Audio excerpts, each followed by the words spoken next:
ಮತ್ತು ಭೀಷ್ಮನು ಸತ್ಯವನ್ನೇ ಹೇಳಿದ್ದಾನೆಂದು ಆತನಿಗೆ ತಿಳಿದಿತ್ತಾದರೂ ಆತನು ಶರಣಾಗಲು ನಿರಾಕರಿಸಿದನು. ನಾನು ನನ್ನ ತೋಳುಗಳನ್ನು ಕೆಳಗಿಳಿಸುತ್ತೇನೆ. ಕರ್ಣನು ಘೋಷಿಸಿದನು, ಆದರೆ ಈ ಯುದ್ಧ ಮುಗಿದ ನಂತರ ನಾನು ಆ ಸ್ಥಾನಕ್ಕೆ ಹಿಂತಿರುಗುತ್ತೇನೆ ಮತ್ತು ಮತ್ತೊಮ್ಮೆ ನನ್ನನ್ನು ಸಾಬೀತುಪಡಿಸುತ್ತೇನೆ ಎಂದು ನಾನು ಭರವಸೆ ನೀಡುತ್ತೇನೆ. ಭೂಮಿಯ ರಾಜರು ನನ್ನ ಪರಾಕ್ರಮವನ್ನು ನೋಡುತ್ತಾರೆ ಮತ್ತು ನೀವು ಅಜ್ಜಿ ಅದನ್ನು ನೇರವಾಗಿ ನೋಡುತ್ತೀರಿ. ಈ ಮಾತುಗಳೊಂದಿಗೆ ಕರ್ಣನು ತನ್ನ ಒಡನಾಡಿಗಳ ನಡುವೆ ಅಸಮಾಧಾನದ ಹಾದಿಯನ್ನು ಬಿಟ್ಟು ಆ ಸ್ಥಾನದಿಂದ ಹೊರಟು ಹೋದನು. ಭೀಷ್ಮನು ದುರ್ಯೋಧನನ ಕಡೆಗೆ ತಿರುಗಿದನು. ಅವನ ಮುಖದ ಮೇಲೆ ನಯವಾದ ನಗು ಹರಡಿತು. ಅರಸು ತನ್ನ ಮಗ, ತನ್ನ ಮಾತಿನಲ್ಲಿ ಎಷ್ಟು ಸತ್ಯವಿದೆ. ಅವನು ನಗುತ್ತಾ ಹೇಳಿದನು, ಅವನು ಸಾವಿರಾರು ಮತ್ತು 10,000 ಜನರನ್ನು ಕೊಲ್ಲುವುದಾಗಿ ವಾಗ್ದಾನ ಮಾಡಿದ್ದಾನೆ.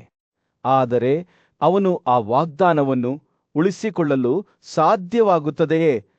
ನಾವು ಶೀಘ್ರದಲ್ಲೇ ನೋಡುತ್ತೇವೆ. ಭೀಷ್ಮನು ಮಾತನಾಡುತ್ತಿದ್ದಂತೆ ದುರ್ಯೋಧನನು ಸೂರ್ಯನು ರಾಜ್ಯದ ಮೇಲೆ ಮುಳುಗುತ್ತಿದ್ದನು. ದುರ್ಯೋಧನನ ಮುಂದೆ ನೆರೆದಿದ್ದ ಸಭೆಯ ಮೇಲೆ ಚಿನ್ನದ ಹೊಳಪನ್ನು ಬೀರುತ್ತಿತ್ತು.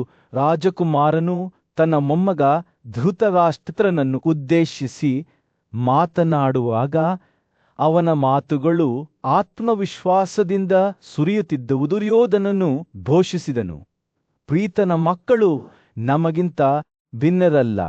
ಅವರು ನಮ್ಮಂತೆಯೇ ಮರ್ತ್ಯ ದೇಹದಿಂದ ಜನಿಸಿದ್ದಾರೆ. ಅವರು ವಿಜಯಶಾಲಿಯಾಗುತ್ತಾರೆ ಎಂದು ನೀವು ಏನು ಭಾವಿಸುತ್ತೀ? ನಾವು ಶಕ್ತಿ, ಕೌಶಲ್ಯ ಮತ್ತು ಧರ್ಮಗ್ರಂಥಗಳ ಜ್ಞಾನದಲ್ಲಿ ಸಮಾನರಾಗಿದ್ದೇವೆ. ನಮ್ಮ ಯೋಧರು ದೇವತೆಗಳಂತೆ ತಮ್ಮ ಬಿಲ್ಲುಗಳೊಂದಿಗೆ ಚುರುಕಾಗಿದ್ದಾರೆ. ಪಾಂಡುವಿನ ಈ 5 ಪುತ್ರರಿಗೆ ನಾವು ಏಕೆ ಭಯಪಡಬೇಕು? ದುರ್ಯೋಧನನ ಮಾತುಗಳು ಶ್ರೇಷ್ಠತೆಯ ಭಾವದಿಂದ ಕೂಡಿದ್ದವು. ಪ್ರತಿ ಹೇಳಿಕೆಯೊಂದಿಗೆ ಅವನ ಧ್ವನಿಯು ಏರುತ್ತಿತ್ತು. ಅವನು ಮತ್ತು ಅವನ ಮಿತ್ರರು ಪಾಂಡವರ ಮೇಲೆ ವಿಜಯ ಸಾಧಿಸುತ್ತಾರೆ ಎಂದು ಅವನಿಗೆ ಮನವರಿಕೆಯಾಯಿತು. ಕರ್ಣ ನನ್ನ ಸಹೋದರ ದುಶಾಸನ ಮತ್ತು ನಾನು ಅವರನ್ನು ಯುದ್ಧದಲ್ಲಿ ಸೋಲಿಸುತ್ತೇನೆ ಎಂದು ಅವನು ಹೆಮ್ಮೆ ಪಡುತ್ತಾನೆ. ನಂತರ ನಾವು ಬ್ರಾಹ್ಮಣರನ್ನು ಸಮಾಧಾನಪಡಿಸಲು ದೊಡ್ಡ ತ್ಯಾಗಗಳನ್ನು ಮಾಡೋಣ.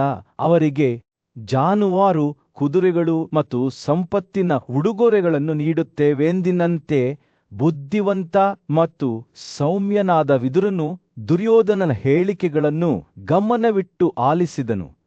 ಅವನ ಕಣ್ಣುಗಳು ರಾಜಕುಮಾರನ ಆಂತರಿಕ ಪ್ರಕ್ಷುಬ್ಧತೆಯನ್ನು ನೋಡಿದಂತೆ ಆಳವಾದ ತಿಳುವಳಿಕೆಯನ್ನು ಹೊಂದಿದ್ದವು. ಆತ್ಮಸಂಯಮವು ಯಶಸ್ಸಿಗೆ ಪ್ರಮುಖವಾಗಿದೆ. ವಿದುರನು ಪ್ರಾರಂಭಿಸಿದನು. ಅವನ ಧ್ವನಿಯು ಶಾಂತ ಮತ್ತು ಅಳತೆ ಮಾಡಿತು. ಬ್ರಾಹ್ಮಣನಿಗೆ ಇದು ಕೇವಲ ಒಂದು ಸದ್ಗುಣವಲ್ಲ, ಆದರೆ ಕರ್ತವ್ಯವಾಗಿದೆ. ಆತ್ಮಸಂಯಮವನ್ನು ಅನುಸರಿಸುವ ಮೂಲಕ ಒಬ್ಬರು ದಾನ, ತಪಸ್ಸು, ಜ್ಞಾನ ಮತ್ತು ವೇದಗಳ ಅಧ್ಯಯನವನ್ನು ಬೆಳೆಸಿಕೊಳ್ಳಬಹುದು. ವಿದುರನ ಮಾತುಗಳು ಬುದ್ಧಿವಂತಿಕೆಯ ಭಾವಚಿತ್ರವನ್ನು ನೇಯ್ದು ಆದರ್ಶ ಜೀವನದ ಚಿತ್ರಣವನ್ನು ಚಿತ್ರಿಸುತ್ತವೆ. ಆತ್ಮಸಂಯಮವು ಶಕ್ತಿಯನ್ನು ಹೆಚ್ಚಿಸುತ್ತದೆ ಮತ್ತು ಅತ್ಯಂತ ಪವಿತ್ರವಾದ ಗುಣವಾಗಿದೆ ಎಂದು ಅವರು ಹೇಳಿದರು. ಇದು ನಮ್ಮನ್ನು ಪಾಪದಿಂದ ಮುಕ್ತಗೊಳಿಸುತ್ತದೆ ಮತ್ತು ನಮ್ಮ ಚೈತನ್ಯವನ್ನು ಹೆಚ್ಚಿಸುತ್ತದೆ. ಆತ್ಮಸಂಯಮವನ್ನು ಸ್ವೀಕರಿಸುವ ಮೂಲಕ ಒಬ್ಬ ವ್ಯಕ್ತಿಯು ಬ್ರಹ್ಮನನ್ನು ಸಹ ಪಡೆಯಬಹುದು. ಅವರು ಪವಿತ್ರ ಪ್ರತಿಜ್ಞೆಯ ಬಗ್ಗೆ ಮಾತನಾಡುವಾಗ ಅವರ ಧ್ವನಿಯು ಗೌರವದ ಟಿಪ್ಪಣಿಯನ್ನು ತೆಗೆದುಕೊಂಡಿತು. ವಿದುರನು ಮಾತನಾಡುತ್ತಿರುವಾಗ ಅವನ ಮಾತುಗಳು ಅವನ ಸುತ್ತಲೂ ನೆರೆದಿದ್ದವರ ಮನಸ್ಸಿನಲ್ಲಿ ಬೇರೂರುವಂತೆ ತೋರುತ್ತಿತ್ತು. ಅವರು ಕುತೂಹಲದಿಂದ ಆಲಿಸುತ್ತಿದ್ದರು. ಅವರ ಮುಖಗಳು ಕುತೂಹಲ ಮತ್ತು ಭಯದ ಮಿಶ್ರಣವನ್ನು ಪ್ರತಿಬಿಂಬಿಸುತ್ತಿದ್ದವು, ಏಕೆಂದರೆ ಆ ಕ್ಷಣದಲ್ಲಿ ಅವರು ಆತ್ಮಸಂಯಮದ ಸತ್ಯವನ್ನು ಕಂಡರು. ಅದು ಕೇವಲ ಸದ್ಗುಣವಲ್ಲ, ಜ್ಞಾನೋದಯದ ಮಾರ್ಗವಾಗಿತ್ತು. ತನ್ನ ಧ್ವನಿಯು ನದಿಯಂತೆ ಹರಿಯುತ್ತದೆ ಎಂದು ವಿದುರನು ಮುಂದುವರಿಸಿದನು. ಆತ್ಮನಿಯಂತ್ರಣವನ್ನು ಅನುಸರಿಸುವ ವ್ಯಕ್ತಿಯು ಕ್ಷಮೆ ಮನಸ್ಸಿನ ದೃಢತೆ ಮತ್ತು ಗಾಯದಿಂದ ದೂರವಿರುವುದುಗಳಿಂದ ಗುರುತಿಸಲ್ಪಡುತ್ತಾನೆ. ಅವನು ಎಲ್ಲವನ್ನೂ ಸಮಾನವಾಗಿ ಪರಿಗಣಿಸುತ್ತಾನೆ, ಸತ್ಯವನ್ನು ಮಾತನಾಡುತ್ತಾನೆ ಮತ್ತು ತನ್ನ ಮಾರ್ಗಗಳಲ್ಲಿ ಸರಳನಾಗಿರುತ್ತಾನೆ.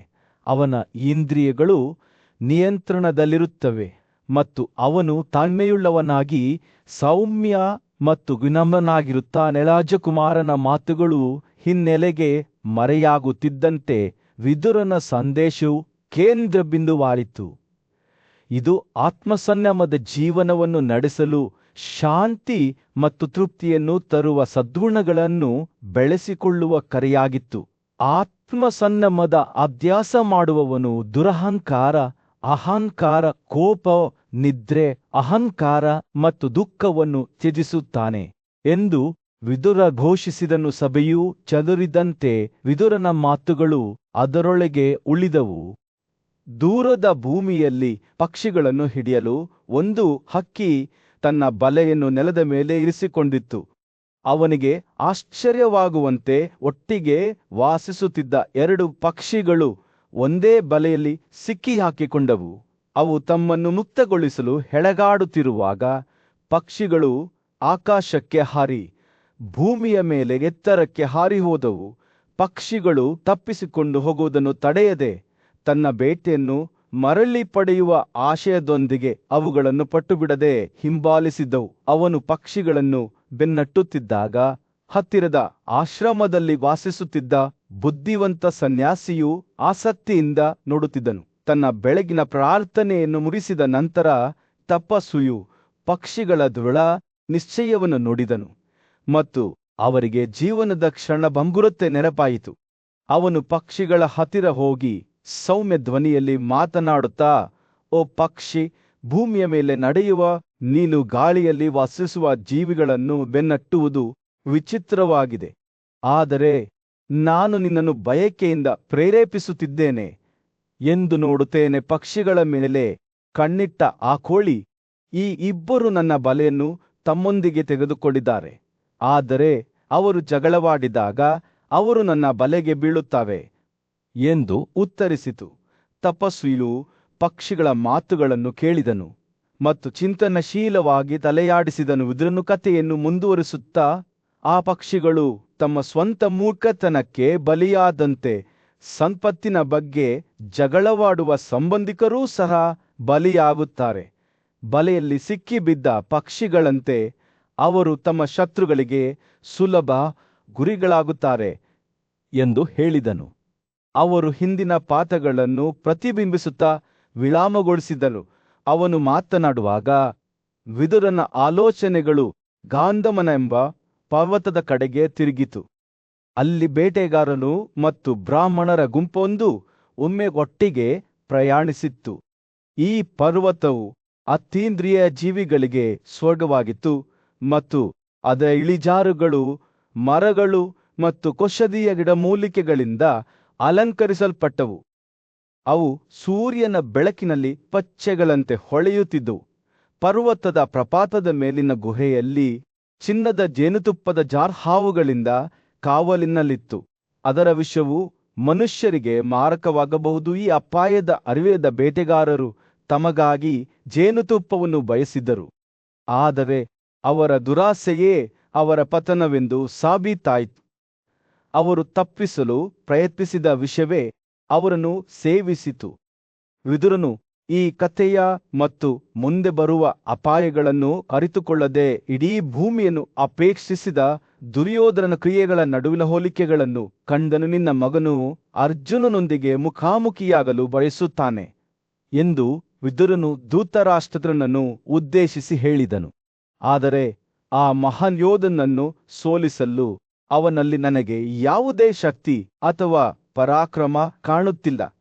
ಅರ್ಜುನನು ಏಕಾಂಗಿಯಾಗಿ ಜಗತ್ತನ್ನು ವಶಪಡಿಸಿಕೊಂಡಿದ್ದಾನೆ ಮತ್ತು ನಮ್ಮ ಕಾಲದ ಶ್ರೇಷ್ಠ ಯೋಧರನ್ನು ಸಹ ಗೆದ್ದುಕೊಂಡಿದ್ದಾನೆ. ವಿದುರನ ಮಾತುಗಳು ಎಚ್ಚರಿಕೆಯ ಕಥೆಯಾಗಿದ್ದು ತನ್ನ ಮಗನ ಕಾರ್ಯಗಳು ದೂರಗಾಮಿ ಪರಿಣಾಮಗಳನ್ನು ಉಂಟುಮಾಡುತ್ತವೆ ಎಂದು ಧೃತರಾಷ್ಟ್ರನಿಗೆ ನೆನಪಿಸುತ್ತದೆ. ಅವನು ಮಾತನಾಡುವುದನ್ನು ಮುಗಿಸಿದಾಗ ವಿದುರನು ಅಂತಿಮ ಎಚ್ಚರಿಕೆಯನ್ನು ನೀಡಿದನು.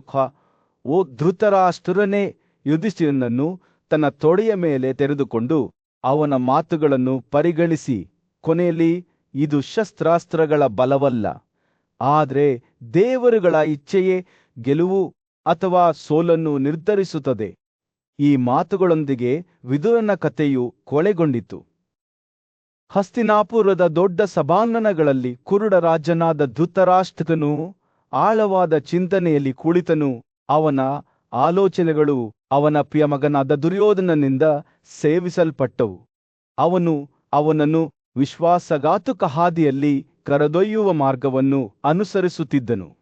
ಭಾರವಾದ ಹೃದಯದಿಂದ ಧೃತರಾಷ್ಟ್ರನು ದುರ್ಯೋಧನನನ್ನು ಅವನ ಮಾತುಗಳಿಗೆ ಕಿವಿಗೊಡುವಂತೆ ಕರೆದನ್ನು ಪರಿಗಣಿಸಿ, ನನ್ನ ಮಗನೇ, ಅವನು ಪ್ರಾರಂಭಿಸಿದ, ನೀವು ಆಯ್ಕೆ ಮಾಡಿದ ಮಾರ್ಗವು ಅಪಾಯದಿಂದ ತುಂಬಿದೆ.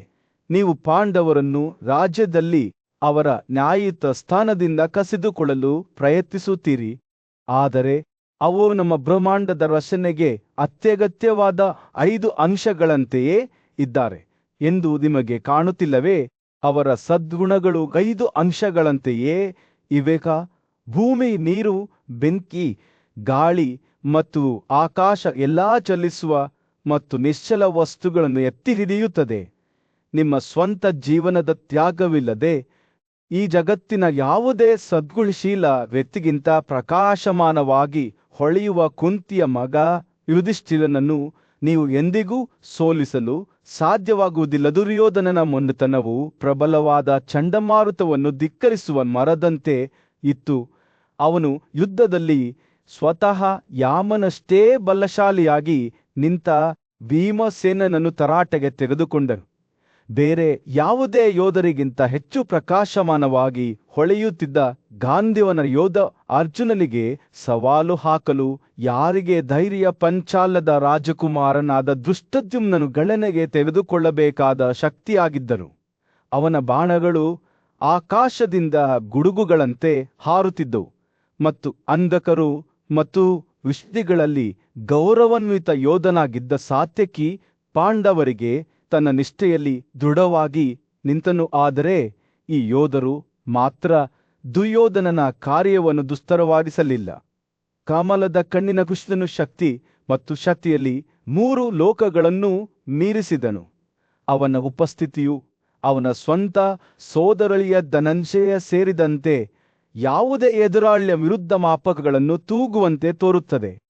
ಅರ್ಜುನನು ಯಾರ ಮೇಲೆ ಅವಲಂಬಿತನಾಗಿದ್ದನೋ ಆ ವಾಸುದೇವನು ಪ್ರಕೃತಿಯ ಶಕ್ತಿಯಾಗಿದ್ದನು. ತಡೆಯಲಾಗದ ಮತ್ತು ಅಚಲನಾಗಿದ್ದರೂ ತನಗೆ ಶುಭ ಹಾರೈಸಿದವರ ಸಲಹೆಯನ್ನು ಕೇಳುವಂತೆ ಧೃತರಾಷ್ಟ್ರನು ತನ್ನ ಮಗನನ್ನು ಒತ್ತಾಯಿಸಿದಾಗ ಅವನ ಮಾತುಗಳು ದುಃಖದಿಂದ ಸುರಿಯುತ್ತಿದ್ದವು. ಆ ಮಹಾನ್ ಯೋಧನಾದ ಭೀಷ್ಮನು ಬುದ್ಧಿವಂತಿಕೆಯ ದಾರಿದೀಪದಂತೆ ನಿಂತು ದುರ್ಯೋಧನನನ್ನು ನೀತಿಯತ್ತ ಮುನ್ನಡೆಸಿದನು ಮತ್ತು ದ್ರೋಣ, ಕೃಪಾ, ವಿಕರ್ಣ ಮತ್ತು ರಾಜವಾಲಿಕನ ಬಗ್ಗೆ ಏನು ಅವರು ಕೂಡ ಧೃತರಾಷ್ಟ್ರನಂತೆಯೇ ಕುರುಗಳಿಗೆ ತಮ್ಮ ನಿಷ್ಠೆಯಲ್ಲಿ ಅಚಲರಾಗಿದ್ದರು. ಆದರೆ ಪಾಂಡವರ ಪರಾಕ್ರಮದ ಬಗ್ಗೆ ಹೇಳುವುದು ಕೇವಲ ಪದಗಳಲ್ಲ. ವಿರಾಟರಲ್ಲಿನ ಯುದ್ಧದ ನೆನಪು ಇನ್ನೂ ಉಳಿದುಕೊಂಡಿತ್ತು. ಅಲ್ಲಿ ದುರ್ಯೋಧನನ ಸ್ವಂತ ಪಡೆಗಳು ಅವನ ಕಣ್ಣುಗಳ ಮುಂದೆ ಸೋಲಿಸಲ್ಪಟ್ಟವು ಮತ್ತು ಅಸಾಧ್ಯವಾದದ್ದನ್ನು ಏಕಾಂಗಿಯಾಗಿ ಸಾಧಿಸಿದ ಅರ್ಜುನನ ಬಗ್ಗೆ ಏನು ಪಾಂಡವರು ಒಗ್ಗೂಡಿದಾಗ ಏನು ಸಾಧಿಸುತ್ತಾರೆ? ಧೃತರಾಷ್ಟ್ರನ ಮಾತುಗಳು ಪ್ರೀತಿಯ ವ್ಯಕ್ತಿಯೊಬ್ಬನ ಪ್ರಾರ್ಥನೆಯಂತೆ ಗಾಳಿಯಲ್ಲಿ ತೂಗಾಡುತ್ತಿದ್ದವು. ಇತಿಹಾಸದ ಒಂದು ನಿರ್ಣಾಯಕ ಕ್ಷಣದ ಮಧ್ಯೆ ವರಿಸಾಂಪಳ್ಯನನ್ನು ಧೃತರಾಷ್ಟ್ರನ ಮುಂದೆ ನಿಂತು ಯುದ್ಧಭೂಮಿಯಲ್ಲಿ ನಡೆದ ಘಟನೆಗಳನ್ನು ವಿವರಿಸಲು ಸಂಜಯನನ್ನು ಕೇಳಿಕೊಂಡನು. ಬುದ್ಧಿವಂತ ರಾಜನ ಕುತೂಹಲವು ಕೆರಳಿತು ಮತ್ತು ವಾಸುದೇವನು ಭಾಷಣ ಮಾಡಿದ ನಂತರ ಅರ್ಜುನನು ಹೇಳಿದ ಮಾತುಗಳನ್ನು ತನ್ನೊಂದಿಗೆ ಹಂಚಿಕೊಳ್ಳುವಂತೆ ಅವನು ಸಂಜಯನನ್ನು ವಿನಂತಿಸಿದನು. ವಾಸುದೇವನ ಮಾತುಗಳನ್ನು ಕೇಳಿದ ನಂತರ ಅರ್ಜುನನು ಆ ಮಹಾನ್ ಯೋಧನಿಗೆ ತನ್ನ ಭಾವನೆಗಳನ್ನು ವ್ಯಕ್ತಪಡಿಸಲು ಅವಕಾಶವನ್ನು ಪಡೆದುಕೊಂಡಿದ್ದಾನೆ ಎಂದು ಸಂಜಯನು ತನ್ನ ಕಥೆಯನ್ನು ಪ್ರಾರಂಭಿಸಿದನು. ಕೌರವರ ಪರವಾಗಿ ಹೋರಾಡಲು ಒಟ್ಟುಗೂಡಿದ ರಾಜರ ಹೆಸರುಗಳನ್ನು ಪಟ್ಟಿ ಮಾಡಿ ನಮ್ಮ ಮೊಮ್ಮಗ ಧೃತರಾಷ್ಟ್ರ, ದ್ರೋಣಕೃಪಾ ಮತ್ತು ಕರ್ಣನ ಎಂದು ಹೇಳಿದನು. ಅವರೆಲ್ಲರೂ ಸಾವಿನ ಹೊಸ್ತಿಲಲ್ಲಿ ನಿಂತಿದ್ದಾರೆ. ಸಂಜಯ ಎಂದು ಅರ್ಜುನನು ಮುಂದುವರಿಸಿದನು. ಧೃತರಾಷ್ಟ್ರನ ಮಗನು ಅವರನ್ನು ದೊಡ್ಡ ತ್ಯಾಗಕ್ಕಾಗಿ ಒಗ್ಗೂಡಿಸಿದ್ದಾನೆ. ಅದು ಪಾಂಡವ ಬೆಂಕಿಗೆ ತ್ಯಾಗವಾಗಿದೆ. ಅರ್ಜುನನು ಸಂಜಯನಿಗೆ ಪ್ರತಿ ರಾಜನ ಕಲ್ಯಾಣವನ್ನು ವಿಚಾರಿಸಲು ಅವರ ನಿಲುವುಗಳಿಗೆ ಸರಿಯಾದ ಗೌರವವನ್ನು ನೀಡುವಂತೆ ಸೂಚನೆ ನೀಡಿದನು. ಅವನು ಸುಯೋಧನನಿಗೆ ಒಂದು ಸಂದೇಶವನ್ನು ರವಾನಿಸಲು ಅವನಿಗೆ ಆದೇಶಿಸಿದನು.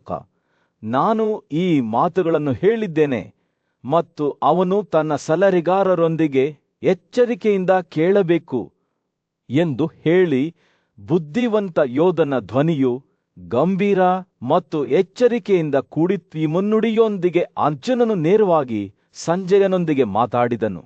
ಆ ಕ್ಷಣದ ತೀವ್ರತೆಯಿಂದ ಕೆಂಪಾದ ಅವನ ಕಣ್ಣುಗಳು ಅವನು ಮಾತನಾಡಲು ಪ್ರಾರಂಭಿಸಿದಾಗ ವಾಸುದೇವನಿಗೆ ಅಂಟಿಕೊಂಡವು. ನೀವು ಈಗಾಗಲೇ ವಾಸುದೇವನ ಅಳತೆ ಮಾಡಿದ ಮಾತುಗಳನ್ನು ಕೇಳಿದ್ದೀ ಎಂದು ಅವನು ಹೇಳಿದನು. ಈಗ ಒಟ್ಟುಗೂಡಿದ ರಾಜರಿಗೆ ಹೇಳಿ, ಇವು ನನ್ನ ಮಾತುಗಳು ಎಂದು ಅವನು ನಿಲ್ಲಿಸಿದನು. ಅವನ ಧ್ವನಿಯು ತುತ್ತು ಪ್ರಜ್ಞೆಯನ್ನು ಪಡೆದುಕೊಂಡಿತು. ಅವರು ರಾಜ್ಯದ ಮೇಲಿನ ತಮ್ಮ ಹಕ್ಕನ್ನು ತ್ಯಜಿಸಿ ಅದನ್ನು ಯುಧಿಷ್ಠಿರನಿಗೆ ಹಿಂದಿರುಗಿಸದಿದ್ದರೆ ನಾನು ಅವರ ಮೇಲೆ ಅಶ್ವದಳ, ಪದಾತಿದಳ ಮತ್ತು ಆನೆಗಳೊಂದಿಗೆ ಬಾಣಗಳನ್ನು ಹಾರಿಸುತ್ತೇನೆ ಎಂದು ಅವರಿಗೆ ತಿಳಿಸಿ, ಅವರನ್ನು ಅಗಲಿದ ಆತ್ಮಗಳ ಅಶುಭ ಪ್ರದೇಶಗಳಿಗೆ ಕಳುಹಿಸಲಾಗುತ್ತದೆ. ಸಂಜಯನು ಅರ್ಜುನನ ಮಾತುಗಳನ್ನು ನೆನಪಿಸಿಕೊಳ್ಳುವುದನ್ನು ಮುಗಿಸಿದಾಗ ಪರಿಸ್ಥಿತಿಯ ಗಂಭೀರತೆಯ ಬಗ್ಗೆ ಗೌರವದ ಭಾವದಿಂದ ತುಂಬಿದ ಅವನ ಕಣ್ಣುಗಳು ಧೃತರಾಷ್ಟ್ರನಿಗೆ ಆರವಾಗಿ ತಲೆಬಾಗಿದವು. ನಾನು ಧನಂಜಯ ಮತ್ತು ಹರಿಯಿಂದ ಬೇಗನೆ ಬಂದಿದ್ದೇನೆ. ಅವನ ಧ್ವನಿಯು ಸ್ವಲ್ಪ ನಡುಗುತ್ತಿತ್ತು. ಓ ರಾಜನೇ, ಅರ್ಜುನನ ಸಂಕಲ್ಪದ ಆಳವನ್ನು ನೀವು ಅರ್ಥ ಮಾಡಿಕೊಳ್ಳಲು ನಾನು ಈ ಭಾರವಾದ ಪದಗಳನ್ನು ನಿಮಗೆ ತರುತ್ತೇನೆ. ಆ ಕೊನೆಯ ಮಾತುಗಳೊಂದಿಗೆ ಸಂಜಯನ ಕಥೆಯು ಕೊನೆಗೊಂಡಿತು. ಧೃತರಾಷ್ಟ್ರನು ಪರಿಸ್ಥಿತಿಯ ಗಂಭೀರತೆ ಮತ್ತು ಅವನ ಪುತ್ರರಿಗಾಗಿ ಕಾಯುತ್ತಿದ್ದ ಹಣಗಾಹವನ್ನು ಯೋಚಿಸಲು ಬಿಟ್ಟಿತು. ರಾಜರ ಮಹಾಸಭೆಯಲ್ಲಿ ದುರ್ಯೋಧನನ ಅಜಾಗರೂಕ ಮಾತುಗಳು ತಗ್ಗಿದವು. ಧೃತರಾಷ್ಟ್ರನ ಮಗನು ಸಂಜಯನ ಸಲಹೆಯ ಬಗ್ಗೆ ಸ್ವಲ್ಪವೇ ಗೌರವವನ್ನು ತೋರಿಸಿದನು ಮತ್ತು ಇತರ ರಾಜರು ಮೌನವಾಗಿದ್ದರು. ಅವ ಕಣ್ಣುಗಳು ಗೌರವಾರ್ಥವಾಗಿ ಕೆಳಗಿಳಿದವು. ಒಟ್ಟುಗೂಡಿದ ರಾಜು ನಿರುತ್ತರಾಗುತ್ತಿದ್ದಂತೆ ದಾಳಿಯು ಉದ್ವಿಗ್ನತೆಯಿಂದ ದಟ್ಟವಾಗಿತ್ತು. ಆದರೆ ಒಬ್ಬ ರಾಜನು ಹಿಂದೆ ಉಳಿದಿದ್ದನು. ಆ ಧೃತರಾಷ್ಟ್ರನು ಯಾವಾಗಲೂ ತನ್ನ ಮಗನ ಮಾರ್ಗದರ್ಶನವನ್ನು ಪ್ರೀತಿಯಿಂದ ಅನುಸರಿಸುತ್ತಿದ್ದರು. ಅವನು ನಿರ್ಗಮಿಸುವ ರಾಜರಿಗೆ ಶುಭ ಹಾರೈಸಿದನು. ಭವಿಷ್ಯದ ಬಗ್ಗೆ ಕಾಳಜಿಯಿಂದ ಅವನ ಹೃದಯ ಭಾರವಾಗಿತ್ತು. ರಹಸ್ಯವಾಗಿ ಅವನು ಸಂಜಯನ ಕಡೆಗೆ ತಿರುಗಿ ಅವರ ಸ್ವಂತ ಪಕ್ಷದ ಮತ್ತು ಅವರ ಪ್ರಮಾಣ ಮಾಡಿದ ಶತ್ರುಗಳಾದ ಪಾಂಡವರ ಆಂತರಿಕ ಕಾರ್ಯಗಳನ್ನು ಬಹಿರಂಗಪಡಿಸಲು ಕೇಳಿಕೊಂಡನು. ಗವಲಗಳನ ಮಗನಾದ ಸಂಜಯನು ಧೃತರಾಷ್ಟ್ರನ ಕಡೆಗೆ ತಿಳುವಳಿಕೆಯುಳ್ಳ ನೋಟದಿಂದ ನೋಡಿದನು. ಆತನಿಗೆ ಆತನ ಮಾತುಗಳ ಭಾರ ಮತ್ತು ಖಾಸಗಿಯಾಗಿ ಸತ್ಯವನ್ನು ಮಾತನಾಡುವುದರಿಂದ ಉಂಟಾಗುವ ಸಂಭಾವ್ಯ ಪರಿಣಾಮಗಳು ಅರ್ಥವಾದವು. ಓ ರಾಜನೇ, ನಾನು ನಿನ್ನೊಂದಿಗೆ ರಹಸ್ಯವಾಗಿ ಮಾತನಾಡುವುದಿಲ್ಲ ಎಂದು ಸೌಮ್ಯವಾಗಿ ಹೇಳಿದನು. ನಾನು ಹಾಗೆ ಮಾಡಿದರೆ ನಿನಗೆ ನನ್ನ ಬಗ್ಗೆ ಕೆಟ್ಟ ಭಾವನೆಗಳು ಬರಬಹುದು. ಧೃತರಾಷ್ಟ್ರನ ಮುಖವು ಕುಸಿದು ಬಿದ್ದಿತು. ಆದರೆ ಗಾಳಿಯನ್ನು ತೆರವುಗೊಳಿಸಲು ಒಂದು ಮಾರ್ಗವಿದೆ ಎಂದು ಸಂಜಯನು ಅವನಿಗೆ ಭರವಸೆ ನೀಡಿದನು. ನಿಮ್ಮ ತಂದೆ ವ್ಯಾಸ ಮತ್ತು ನಿಮ್ಮ ರಾಣಿ ಗಾಂಧಾರಿಯನ್ನು ಈ ಸಭೆಗೆ ಕರೆತನ್ನಿ ಎಂದು ಅವನು ಸಲಹೆ ನೀಡಿದನು. ಅವರು ನನ್ನ ಉದ್ದೇಶಗಳನ್ನು ಅರ್ಥ ಮಾಡಿಕೊಳ್ಳುತ್ತಾರೆ ಮತ್ತು ನನ್ನ ಬಗ್ಗೆ ನಿಮಗೆ ಇರುವ ಯಾವುದೇ ಅನುಮಾನಗಳನ್ನು ತೆಗೆದುಹಾಕುತ್ತಾರೆ. ಧೃತರಾಷ್ಟ್ರನು ತಲೆಯಾಡಿಸಿದನು ಮತ್ತು ಅವನ ವಿಶ್ವಾಸಾರ್ಹ ಸಲಹೆಗಾರನಾದ ವಿದುರನು ಬುದ್ಧಿವಂತ ಋಷಿ ಮತ್ತು ಅವನ ರಾಣಿಯನ್ನು ಕರೆತಂದನು. ಗಾಂಧಾರಿಯು ತನ್ನ ಚುಚ್ಚುವ ನೋಟದಿಂದ ವ್ಯಾಸನೊಂದಿಗೆ ಆಸ್ಥಾನವನ್ನು ಪ್ರವೇಶಿಸಿದಳು. ಅವನ ಕಣ್ಣುಗಳು ರಾತ್ರಿಯ ಆಕಾಶದಲ್ಲಿ ನಕ್ಷತ್ರಗಳಂತೆ ಹೊಳೆಯುತ್ತಿದ್ದವು. ಸಂಜಯನ ಮಗನು ಅವರ ಬುದ್ಧಿವಂತಿಕೆ ಮತ್ತು ತೀಕ್ಷ್ಣವಾದ ಗ್ರಹಿಕೆಯ ಬಗ್ಗೆ ಮಾತನಾಡಿದ್ದನು. ಮತ್ತು ಈಗ ಅವರು ಧೃತರಾಷ್ಟ್ರನನ್ನು ಸತ್ಯದ ಕಡೆಗೆ ಮಾರ್ಗದರ್ಶನ ಮಾಡಲು ಸಿದ್ಧರಾಗಿ ಕುಳಿತಿದ್ದರು. ರಾಜನು ಭರವಸೆ ಮತ್ತು ಆತಂಕದ ಮಿಶ್ರಣದಿಂದ ಅವರನ್ನು ನೋಡಿದನು. ವ್ಯಾಸನು ಮೊದಲು ತನ್ನ ಧ್ವನಿಯಲ್ಲಿ ಪ್ರಾಚೀನ ಜ್ಞಾನವನ್ನು ಸುರಿಸಿದನು. ಹೇಳಿ, ಸಂಜಯ ವಿಚಾರಿಸುತ್ತಿದ್ದ ಧೃತರಾಷ್ಟ್ರನಿಗೆ ವಾಸುದೇವ ಮತ್ತು ಅರ್ಜುನನ ಬಗ್ಗೆ ತಾನು ತಿಳಿದುಕೊಳ್ಳಲು ಬಯಸುವ ಎಲ್ಲವನ್ನೂ ತಿಳಿಸು. ಸಂಜಯನು ತಲೆಯಾಡಿಸಿದನು ಮತ್ತು ಆ ಕ್ಷಣದಲ್ಲಿ ಅವನು ಪಾಂಡವರ ಆಂತರಿಕ ವೃತ್ತದ ರಹಸ್ಯಗಳನ್ನು ಬಹಿರಂಗಪಡಿಸಲು ಪ್ರಾರಂಭಿಸಿದಾಗ ಎಲ್ಲರ ಕಣ್ಣುಗಳು ಅವನ ಮೇಲೆ ಇದ್ದವು. ಸಂಜಯನ ಮಾತುಗಳು ನದಿಯಂತೆ ಸುರಿಯುತ್ತಿದ್ದವು. ಅವನು ಎರಡೂ ಪಕ್ಷಗಳ ಯೋಜನೆಗಳು ಮತ್ತು ಕಾರ್ಯತಂತ್ರಗಳ ಬಗ್ಗೆ ಮಾತನಾಡುತ್ತಿದ್ದನು. ಎರಡೂ ಕಡೆಯ ಸಾಮರ್ಥ್ಯ ಮತ್ತು ದೌರ್ಬಲ್ಯಗಳನ್ನು ಬಹಿರಂಗಪಡಿಸಿದನು. ಧೃತರಾಷ್ಟ್ರನು ಗಮನದಿಂದ ಆಲಿಸಿದನು. ಅವನ ಮುಖವು ಕಾಳಲಿ ಮತ್ತು ಕುತೂಹಲದ ಮುಖವಾಡವಾಗಿತ್ತು. ಮತ್ತು ಸಂಜಯ್ ಮಾತನಾಡುವುದನ್ನು ಮುಗಿಸಿದಾಗ ನ್ಯಾಯಾಲಯವು ಮತ್ತೊಮ್ಮೆ ಮೌನವಾಯಿತು. ಅವನ ಮಾತುಗಳ ತೂಕವು ತನ್ನದೇ ಆದ ಅದೃಷ್ಟಕ್ಕೆ ಸವಾಲಿನಂತೆ ಗಾಳಿಯಲ್ಲಿ ತೂಗಾಡುತ್ತಿತ್ತು. ಆ ಕ್ಷಣದಲ್ಲಿ ಇತಿಹಾಸದ ಹಾದಿಯೇ ಅವರ ಕಣ್ಣುಗಳ ಮುಂದೆ ಪುನರ್ಬರೆಯಲ್ಪಡುತ್ತಿದೆ ಎಂದು ತೋರುತ್ತಿತ್ತು. ರಾಜರು, ಋಷಿಗಳು ಮತ್ತು ರಾಣಿ ಧೃತರಾಷ್ಟ್ರಗಳ ಸುತ್ತಲೂ ಒಟ್ಟುಗೂಡಿ ಅವನನ್ನು ಬುದ್ಧಿವಂತಿಕೆ ಮತ್ತು ಸತ್ಯದ ಕಡೆಗೆ ಪ್ರೇರೇಪಿಸಿದರು. ಮತ್ತು ಗವಲಗಣನ ಬುದ್ಧಿವಂತ ಮಗನಾದ ಸಂಜಯನು ಮಧ್ಯದಲ್ಲಿ ನಿಂತನು. ಅವನ ಮಾತುಗಳು ಎರಡು ಲೋಕಗಳ ನಡುವಿನ ಸೇತುವೆಯಾಗಿದ್ದವು. ಯುದ್ಧ ಭೂಮಿಯ ಮಧ್ಯದಲ್ಲಿ ಸಂಜಯನು ರಾಜ ಧೃತರಾಷ್ಟ್ರನ ಮುಂದೆ ನಿಂತನು. ಅವನ ಧ್ವನಿಯು ಅವ್ಯವಸ್ಥೆಯ ನಡುವೆ ಸೌಮ್ಯವಾದ ಗಾಳಿಯನ್ನು ಬೀಸತೊಡಗಿತ್ತು. ಆ ಇಬ್ಬರು, ಅರ್ಜುನ ಮತ್ತು ವಾಸುದೇವ, ಆಕಾಶದಲ್ಲಿ ಪ್ರಕಾಶಮಾನವಾಗಿ ಹೊಳೆಯುವ ಎರಡು ಸೂರ್ಯರಂತೆ. ಅವನು ತನ್ನ ಮಾತುಗಳನ್ನು ಗೌರವದಿಂದ ಸುರಿಸುತ್ತಾ ಪ್ರಾರಂಭಿಸಿದನು. ಅವರ ಬಣ್ಣವು ಪರಿಪೂರ್ಣ ಸಮಾನತೆಯಾಗಿದೆ, ಏಕೆಂದರೆ ಅವರು ಮರ್ತ್ಯ ರಾಜ್ಯವನ್ನು ನೀರಿದ್ದಾರೆ. ಅವರ ಜನನಗಳು ಅದೃಷ್ಟದಿಂದ ನಿರ್ಧರಿಸಲ್ಪಟ್ಟಿಲ್ಲ, ಬದಲಿಗೆ ಅವರ ಸ್ವಂತ ಇಚ್ಛೆಯಿಂದ ಮಾಡಿದ ಆಯ್ಕೆಯಾಗಿದೆ. ವಾಸುದೇವನ ಡಿಸ್ಕಸ್ನ ಬಗ್ಗೆ ಮಾತನಾಡುವಾಗ ಸಂಜಯ್ ಅವರ ಕಣ್ಣುಗಳು ಪ್ರಸ್ತುತ ಕ್ಷಣವನ್ನು ಮೀರಿ ನೋಡುತ್ತಿರುವಂತೆ ತೋರುತ್ತಿತ್ತು. ಈ ಶಕ್ತಿಶಾಲಿ ಸಾಧನವು ಅದರ ಪ್ರಕಾಶಮಾನವಾದ ಶಕ್ತಿಯೊಂದಿಗೆ ಇಚ್ಛೆಯಂತೆ ವಿವಿಧ ರೂಪಗಳನ್ನು ತೆಗೆದುಕೊಳ್ಳಬಲ್ಲದು ಮತ್ತು ಕೌರವರಿಗೆ ಬಹುತೇಕ ಅಗೋಚರವಾಗಿದೆ. ಅದರ ಶಕ್ತಿಯು ಕ್ರೂರ ಶಕ್ತಿಯಲ್ಲಿಲ್ಲ, ಆದರೆ ಭ್ರಮೆಯ ಸೂಕ್ಷ್ಮ ಕಲೆಯಲ್ಲಿದೆ. ಸಂಜಯ್ ಮಾತನಾಡುತ್ತಿದ್ದಂತೆ ಅವನ ಮಾತುಗಳು ಗಾಳಿಯಲ್ಲಿ ತಿರುಗುತ್ತಿರುವ ಡಿಸ್ಕಸ್ನ ಚಿತ್ರಗಳನ್ನು ರೂಪಿಸಿದವು. ಅದರ ಹಿನ್ನೆಲೆಯಲ್ಲಿ ಆಶ್ಚರ್ಯದ ಹಾದಿಯನ್ನು ಬಿಟ್ಟು ಹೋದವು. ರಾಜನ ಕುತೂಹಲವು ಕೆರಳಿತು ಮತ್ತು ಅವನು ಪಾಂಡವರ ಬಗ್ಗೆ ಹೆಚ್ಚಿನದನ್ನು ಬಹಿರಂಗಪಡಿಸಲು ಸಂಜಯನನ್ನು ಕೇಳಿದನು. ಓ ಸಂಜಯ, ನನಗೆ ಹೇಳಿ, ಅವರ ಸಾಮರ್ಥ್ಯ ಮತ್ತು ದೌರ್ಬಲ್ಯಗಳು ಯಾವುವು? ಧೃತರಾಷ್ಟ್ರನು ಬೇಡಿಕೊಂಡನು. ಅವರ ಸಾಮರ್ಥ್ಯ ಮತ್ತು ದೌರ್ಬಲ್ಯಗಳು ಯಾವುವು? ಸಂಜಯನು ಗೊತ್ತಿದ್ದು ಮುಗುಳ್ನಕ್ಕನು. ಅವನ ಧ್ವನಿಯು ಭಯದ ಧ್ವನಿಯನ್ನು ತೆಗೆದುಕೊಂಡಿತು. ಇಡೀ ಬ್ರಹ್ಮಾಂಡವನ್ನು ಜನಾರ್ದನನ ವಿರುದ್ಧ ತೂಗುತ್ತಿದ್ದರೆ ಆಗಲೂ ಜನಾರ್ದನನು ಭಾರವಾದದ್ದೆಂದು ಕಂಡುಬರಬಹುದು. ಅವನ ಶಕ್ತಿಯು ಕೇವಲ ಆಲೋಚನೆಯಿಂದ ಬ್ರಹ್ಮಾಂಡವನ್ನು ಬೂದಿಯಾರಿಸಬಹುದು. ಆದರೂ ಬ್ರಹ್ಮಾಂಡವು ಅವನನ್ನು ಸೋಲಿಸಲು ಸಾಧ್ಯವಿಲ್ಲ. ಸಂಜಯನು ಮಾತನಾಡುವಾಗ ಅವನ ಮಾತುಗಳು ಕೃಷ್ಣನ ವ್ಯಕ್ತಿತ್ವದ ಸುತ್ತ ಅದ್ಭುತ ಮತ್ತು ಗೌರವದ ಭಾವಚಿತ್ರವನ್ನು ಸುತ್ತುತ್ತಿದ್ದವು. ಎಲ್ಲಿ ಸತ್ಯ, ಸದ್ಗುಣ, ನಮ್ರತೆ ಅಥವಾ ಸರಳತೆ ವಾಸಿಸುತ್ತದೆಯೋ ಅಲ್ಲಿ ಗೋವಿಂದನೂ ಇರುತ್ತಾನೆ, ಮತ್ತು ಎಲ್ಲಿ ಕೃಷ್ಣ ವಾಸಿಸುತ್ತಾನೋ ಅಲ್ಲಿ ಯಶಸ್ಸು ಅನುಸರಿಸಬೇಕು. ಸಂಜಯನ ಕಥೆಯನ್ನು ಕೇಳುವಾಗ ರಾಜನ ಕಣ್ಣುಗಳು ವಿಶಾಲವಾದವು, ಏಕೆಂದರೆ ಅದರಲ್ಲಿ ತನ್ನ ಕುಟುಂಬವನ್ನು ಸೇವಿಸಿದ್ದ ಕತ್ತಲೆಯ ನಡುವೆ ಭರವಸೆಯ ಮಿನುಗುವಿಕೆಯನ್ನು ಅವನು ನೋಡಿದನು. ಸಂಜಯ್ ತನ್ನ ಧ್ವನಿಯನ್ನು ಮುಂದುವರಿಸುತ್ತಾ, ಕಥೆಯ ಭೂದೃಶ್ಯದ ಮೂಲಕ ತಿರುಗುತ್ತಿರುವ ಒಂದು ಸೌಮ್ಯವಾದ ಹೊಳೆ. ಜನಾರ್ದನನು ಭೂಮಿಯನ್ನು, ಆಕಾಶವನ್ನು ಮತ್ತು ಆಕಾಶವನ್ನು ಸುಲಭವಾಗಿ ಮಾರ್ಗದರ್ಶನ ಮಾಡುತ್ತಾನೆ.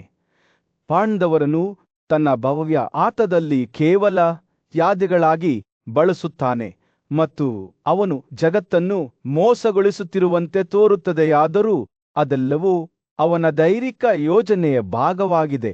ಸಂಜಯನ ಮಾತುಗಳನ್ನು ಕೇಳುವಾಗ ರಾಜನ ಆಲೋಚನೆಗಳು ಭಾವನೆಗಳ ಕೋಲಾಹಲವಾಗಿದ್ದವು. ಭಯ, ಆಶ್ಚರ್ಯ ಮತ್ತು ಬಹುಶಃ ಭರವಸೆಯ ಮಿನುಗುವಿಕೆಯೂ ಸಹ ಸಂಜಯನ ಕಥನವು ಯುದ್ಧಭೂಮಿಯ ಆಳದಲ್ಲಿ ಅರಳುತ್ತಿರುವ ಕಮಲದಂತಿತ್ತು.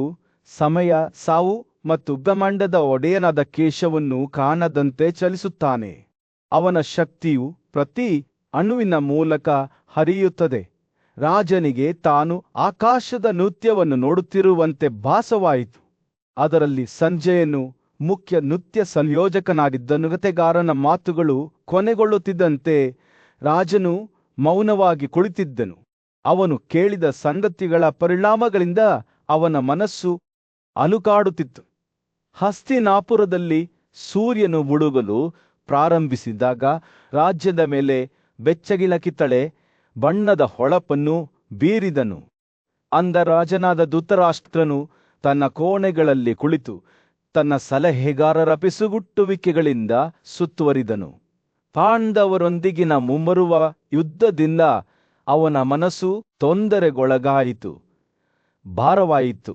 ಅವನು ತನ್ನ ವಿಶ್ವಾಸಾರ್ಹ ಸಲಹೆಗಾರ ಮತ್ತು ಸ್ನೇಹಿತನಾದ ಸಂಜಯನ ಕಡೆಗೆ ತಿರುಗಿ ಮಾರ್ಗದರ್ಶನವನ್ನು ಕೋರಿದನು. ಮಾಧವನನ್ನು ಬ್ರಹ್ಮಾಂಡದ ಪರಮಪ್ರಭುವೆಂದು ನೀವು ಹೇಗೆ ತಿಳಿದುಕೊಂಡಿರಿ ಎಂದು ಧೃತರಾಷ್ಟ್ರನು ಕುತೂಹಲದಿಂದ ಕೂಡಿದ್ದ ಅವನ ಧ್ವನಿಯನ್ನು ಕೇಳಿದನು. ಮತ್ತು ನಾನು ಅವನನ್ನು ಅಂತಹ ಬೆಳಕಿನಲ್ಲಿ ನೋಡಲು ಏಕೆ ಸಾಧ್ಯವಾಗುತ್ತಿಲ್ಲ? ಸಂಜಯನು ಮಾತನಾಡಲು ಪ್ರಾರಂಭಿಸುವ ಮೊದಲು ಅವನ ಕಣ್ಣುಗಳು ಚಿಂತನೆಯಲ್ಲಿ ಮುಳುಗಿದವು. ಮಹಾರಾಜರೇ, ನಿಮಗೆ ಜ್ಞಾನದ ಕೊರತೆ ಇರುವುದರಿಂದ ನೀವು ಅಜ್ಞಾನದಿಂದ ಆವರಿಸಲ್ಪಟ್ಟಿದ್ದೀರಿ. ಅವನು ನಿಧಾನವಾಗಿ ಹೇಳಿದನು, ಜ್ಞಾನದ ಶಕ್ತಿಯಿಂದ ಮಾತ್ರ ಒಬ್ಬನು ಮಧುವಿನ ಕೊಲೆಗಾರನಾದ ಕೇಶವನನ್ನು ನೋಡಬಹುದು. ಅವನು ನಿಜವಾಗಿಯೂ ಏನುದ ಸ್ಥೂಲ, ಸೂಕ್ಷ್ಮ ಮತ್ತು ಕಾರಣದ ಒಕ್ಕೂಟ, ಎಲ್ಲರ ಸೃಷ್ಟಿಕರ್ತ. ಆದರೂ ತನ್ನನ್ನು ಹೆಚ್ಚಿಸಿಕೊಳ್ಳುತ್ತಾನೆ. ಧೃತರಾಷ್ಟ್ರನ ಹುಬ್ಬು ಗೊಂದಲದಲ್ಲಿ ಮುಳುಗಿತು. ಸಂಜಯನೇ, ನಿನಗೆ ಯಾವ ನಂಬಿಕೆ ಇದೆ? ನಿನ್ನಂತೆ ನಾನು ಕೇಶವನನ್ನು ನೋಡಲು ಹೇಗೆ ಬರಲಿ? ಸಂಜಯನ ಕಣ್ಣುಗಳು ದೃಢನಿಶ್ಚಯದಿಂದ ಹೊಳೆಯುತ್ತಿದ್ದವು. ನಾನು ಪ್ರಾಪಂಚಿಕ ಆಸೆಗಳನ್ನು ಮತ್ತು ನಿಷ್ಪ್ರಯೋಜಕ ಸದ್ಗುಣಗಳ ಅನ್ವೇಷಣೆಯನ್ನು ತ್ಯಜಿಸಿದ್ದೇನೆ ಎಂದು ಅವರು ಹೇಳಿದರು. ನನ್ನ ಧರ್ಮಗ್ರಂಥಗಳ ಅಧ್ಯಯನದ ಮೂಲಕ ನಾನು ಜನಾರ್ದನವನ್ನು ಅರಿತುಕೊಂಡಿದ್ದೇನೆ ಮತ್ತು ಈ ಜ್ಞಾನವೇ ನನ್ನನ್ನು ಅಜ್ಞಾನದಿಂದ ಮುಕ್ತಗೊಳಿಸಿದೆ. ಧೃತರಾಷ್ಟ್ರನ ಆಲೋಚನೆಗಳು ತನ್ನ ಸ್ವಂತ ಮಗನಾದ ದುರ್ಯೋಧನನ ಕಡೆಗೆ ತಿರುಗಿದವು. ಅವನು ತರ್ಕವನ್ನು ಕೇಳಲು ಮೊಂಡುತನದ ನಿರಾಕರಣೆಗೆ ಹೆಸರುವಾಸಿಯಾಗಿದ್ದನು. ಅವನು ಮಾತನಾಡುವಾಗ ರಾಜನ ಧ್ವನಿಯು ತುರ್ತು ಆಯಿತು. ಸಂಜಯ, ನೀನು ಒಬ್ಬ ವಿಶ್ವಾಸಾರ್ಹ ಸ್ನೇಹಿತ. ನಾನು ನಿನ್ನನ್ನು ಬೇಡಿಕೊಳ್ಳುತ್ತೇನೆ, ಜನಾರ್ದನ ಋಷಿಕೇಶನ ರಕ್ಷಣೆಯನ್ನು ಕೋರು. ಬಹುಶಃ ನನ್ನ ಮಗ ತನ್ನ ಮಾರ್ಗಗಳನ್ನು ಬದಲಾಯಿಸಲು ತಡವಾಗಿಲ್ಲ. ಆದರೆ ದುರ್ಯೋಧನನು ತನ್ನ ತಂದೆಯ ಮಾತುಗಳಿಂದ ವಿಚಲಿತನಾಗಲಿಲ್ಲ. ಕೇಶವ ಮತ್ತು ಅರ್ಜುನ ಸ್ಥೈರ್ಯದಲ್ಲಿ ಒಕ್ಕೂಡಿದರೂ ನಾನು ಇನ್ನೂ ಅವನಿಗೆ ಶರಣಾಗಲು ನಿರಾಕರಿಸುತ್ತೇನೆ. ನಾನು ದೇವಕಿಯ ದೈವಿಕ ಮಗನಿಗೆ ಎಂದಿಗೂ ಶರಣಾಗುವುದಿಲ್ಲ. ಧೃತರಾಷ್ಟ್ರನ ಹೆಂಡತಿಯಾದ ಗಾಂಧಾರಿಯು ಕೋಣೆಯೊಳಗೆ ಪ್ರವೇಶಿಸಿದಳು. ಅವಳ ಕಣ್ಣುಗಳು ಕೋಪದಿಂದ ಹೊಳೆಯುತ್ತಿದ್ದವು. ನಿನ್ನ ಈ ದುಷ್ಟ ಮಗನು ತನ್ನ ಹಿರಿಯರ ಬುದ್ಧಿವಂತಿಕೆಯನ್ನು ತಿರಸ್ಕರಿಸಿದ್ದಾನೆ ಮತ್ತು ಒಳ್ಳೆಯದೆಲ್ಲವನ್ನೂ ತ್ಯಜಿಸಿದ್ದಾನೆ ಎಂದು ಆಕೆ ದುಃಖದಿಂದ ನಡುಗುತ್ತಿರುವ ತನ್ನ ಧ್ವನಿಯಲ್ಲಿ ಹೇಳಿದಳು. ಧೃತರಾಷ್ಟ್ರನು ನಿಟ್ಟುಸಿರು ಬಿಟ್ಟನು. ತನ್ನ ಮಗನ ಹಠದಿಂದ ಸೋತನು. ಆದರೆ ಅವನಿಗೆ ಮಾರ್ಗದರ್ಶನ ನೀಡಲು ಬಂದಿದ್ದ ಬುದ್ಧಿವಂತ ಋಷಿ ವ್ಯಾಸನು ಮಧ್ಯ ಪ್ರವೇಶಿಸಿದನು. ಕೇಳು ರಾಜನೇ, ಅವನು ಮೃದುವಾಗಿ ಹೇಳಿದನು. ಸಂಜಯನನ್ನು ಸ್ವತಃ ಕೇಶವನಿಂದ ದೂತರಾಗಿ ಕಳುಹಿಸಲಾಗಿದೆ. ನೀವು ಸಂಜಯನನ್ನು ಮುಕ್ತ ಹೃದಯದಿಂದ ಕೇಳಿದರೆ ಅವನು ನಿಮ್ಮನ್ನು ಮೋಕ್ಷದ ಕಡೆಗೆ ಕರೆದೊಯ್ಯುತ್ತಾನೆ. ರಾಜನ ಆಲೋಚನೆಗಳು ಒಳಮುಖವಾಗಿ ತಿರುಗಿದವು ಮತ್ತು ದಾಸನು ಸತ್ಯವನ್ನು ಮಾತನಾಡುತ್ತಾನೆಂದು ಅವನಿಗೆ ತಿಳಿದಿತ್ತು. ಅವನು ಸಂಜಯನನ್ನು ಹೊಸ ಗೌರವದಿಂದ ನೋಡಿದನು ಮತ್ತು ಕೇಳಿದನು, ಹೇಳು ಸಂಜಯ್, ಹಸ್ತಿನಾಪುರ ರಾಜ್ಯದ ಮೇಲೆ ಸೂರ್ಯನು ಮುಳುಗಲು ಪ್ರಾರಂಭಿಸಿದ್ದು ಆ ಭೂಪ್ರದೇಶದ ಮೇಲೆ ಬೆಚ್ಚಗಿನ ಕಿತ್ತಳೆ ಬಣ್ಣದ ಹೊಳಪನ್ನು ಬೀರುತ್ತಾನೆ. ಅಂದ ರಾಜನಾದ ಧೃತರಾಷ್ಟ್ರನು ತನ್ನ ಸಿಂಹಾಸನದ ಮೇಲೆ ಕುಳಿತನು. ಅವನ ಕಣ್ಣುಗಳು ಚಿಂತನೆಯಲ್ಲಿ ಮುಚ್ಚಿದ್ದವು. ಅವನು ಆರವಾದ ಆಲೋಚನೆಯಲ್ಲಿದ್ದನು.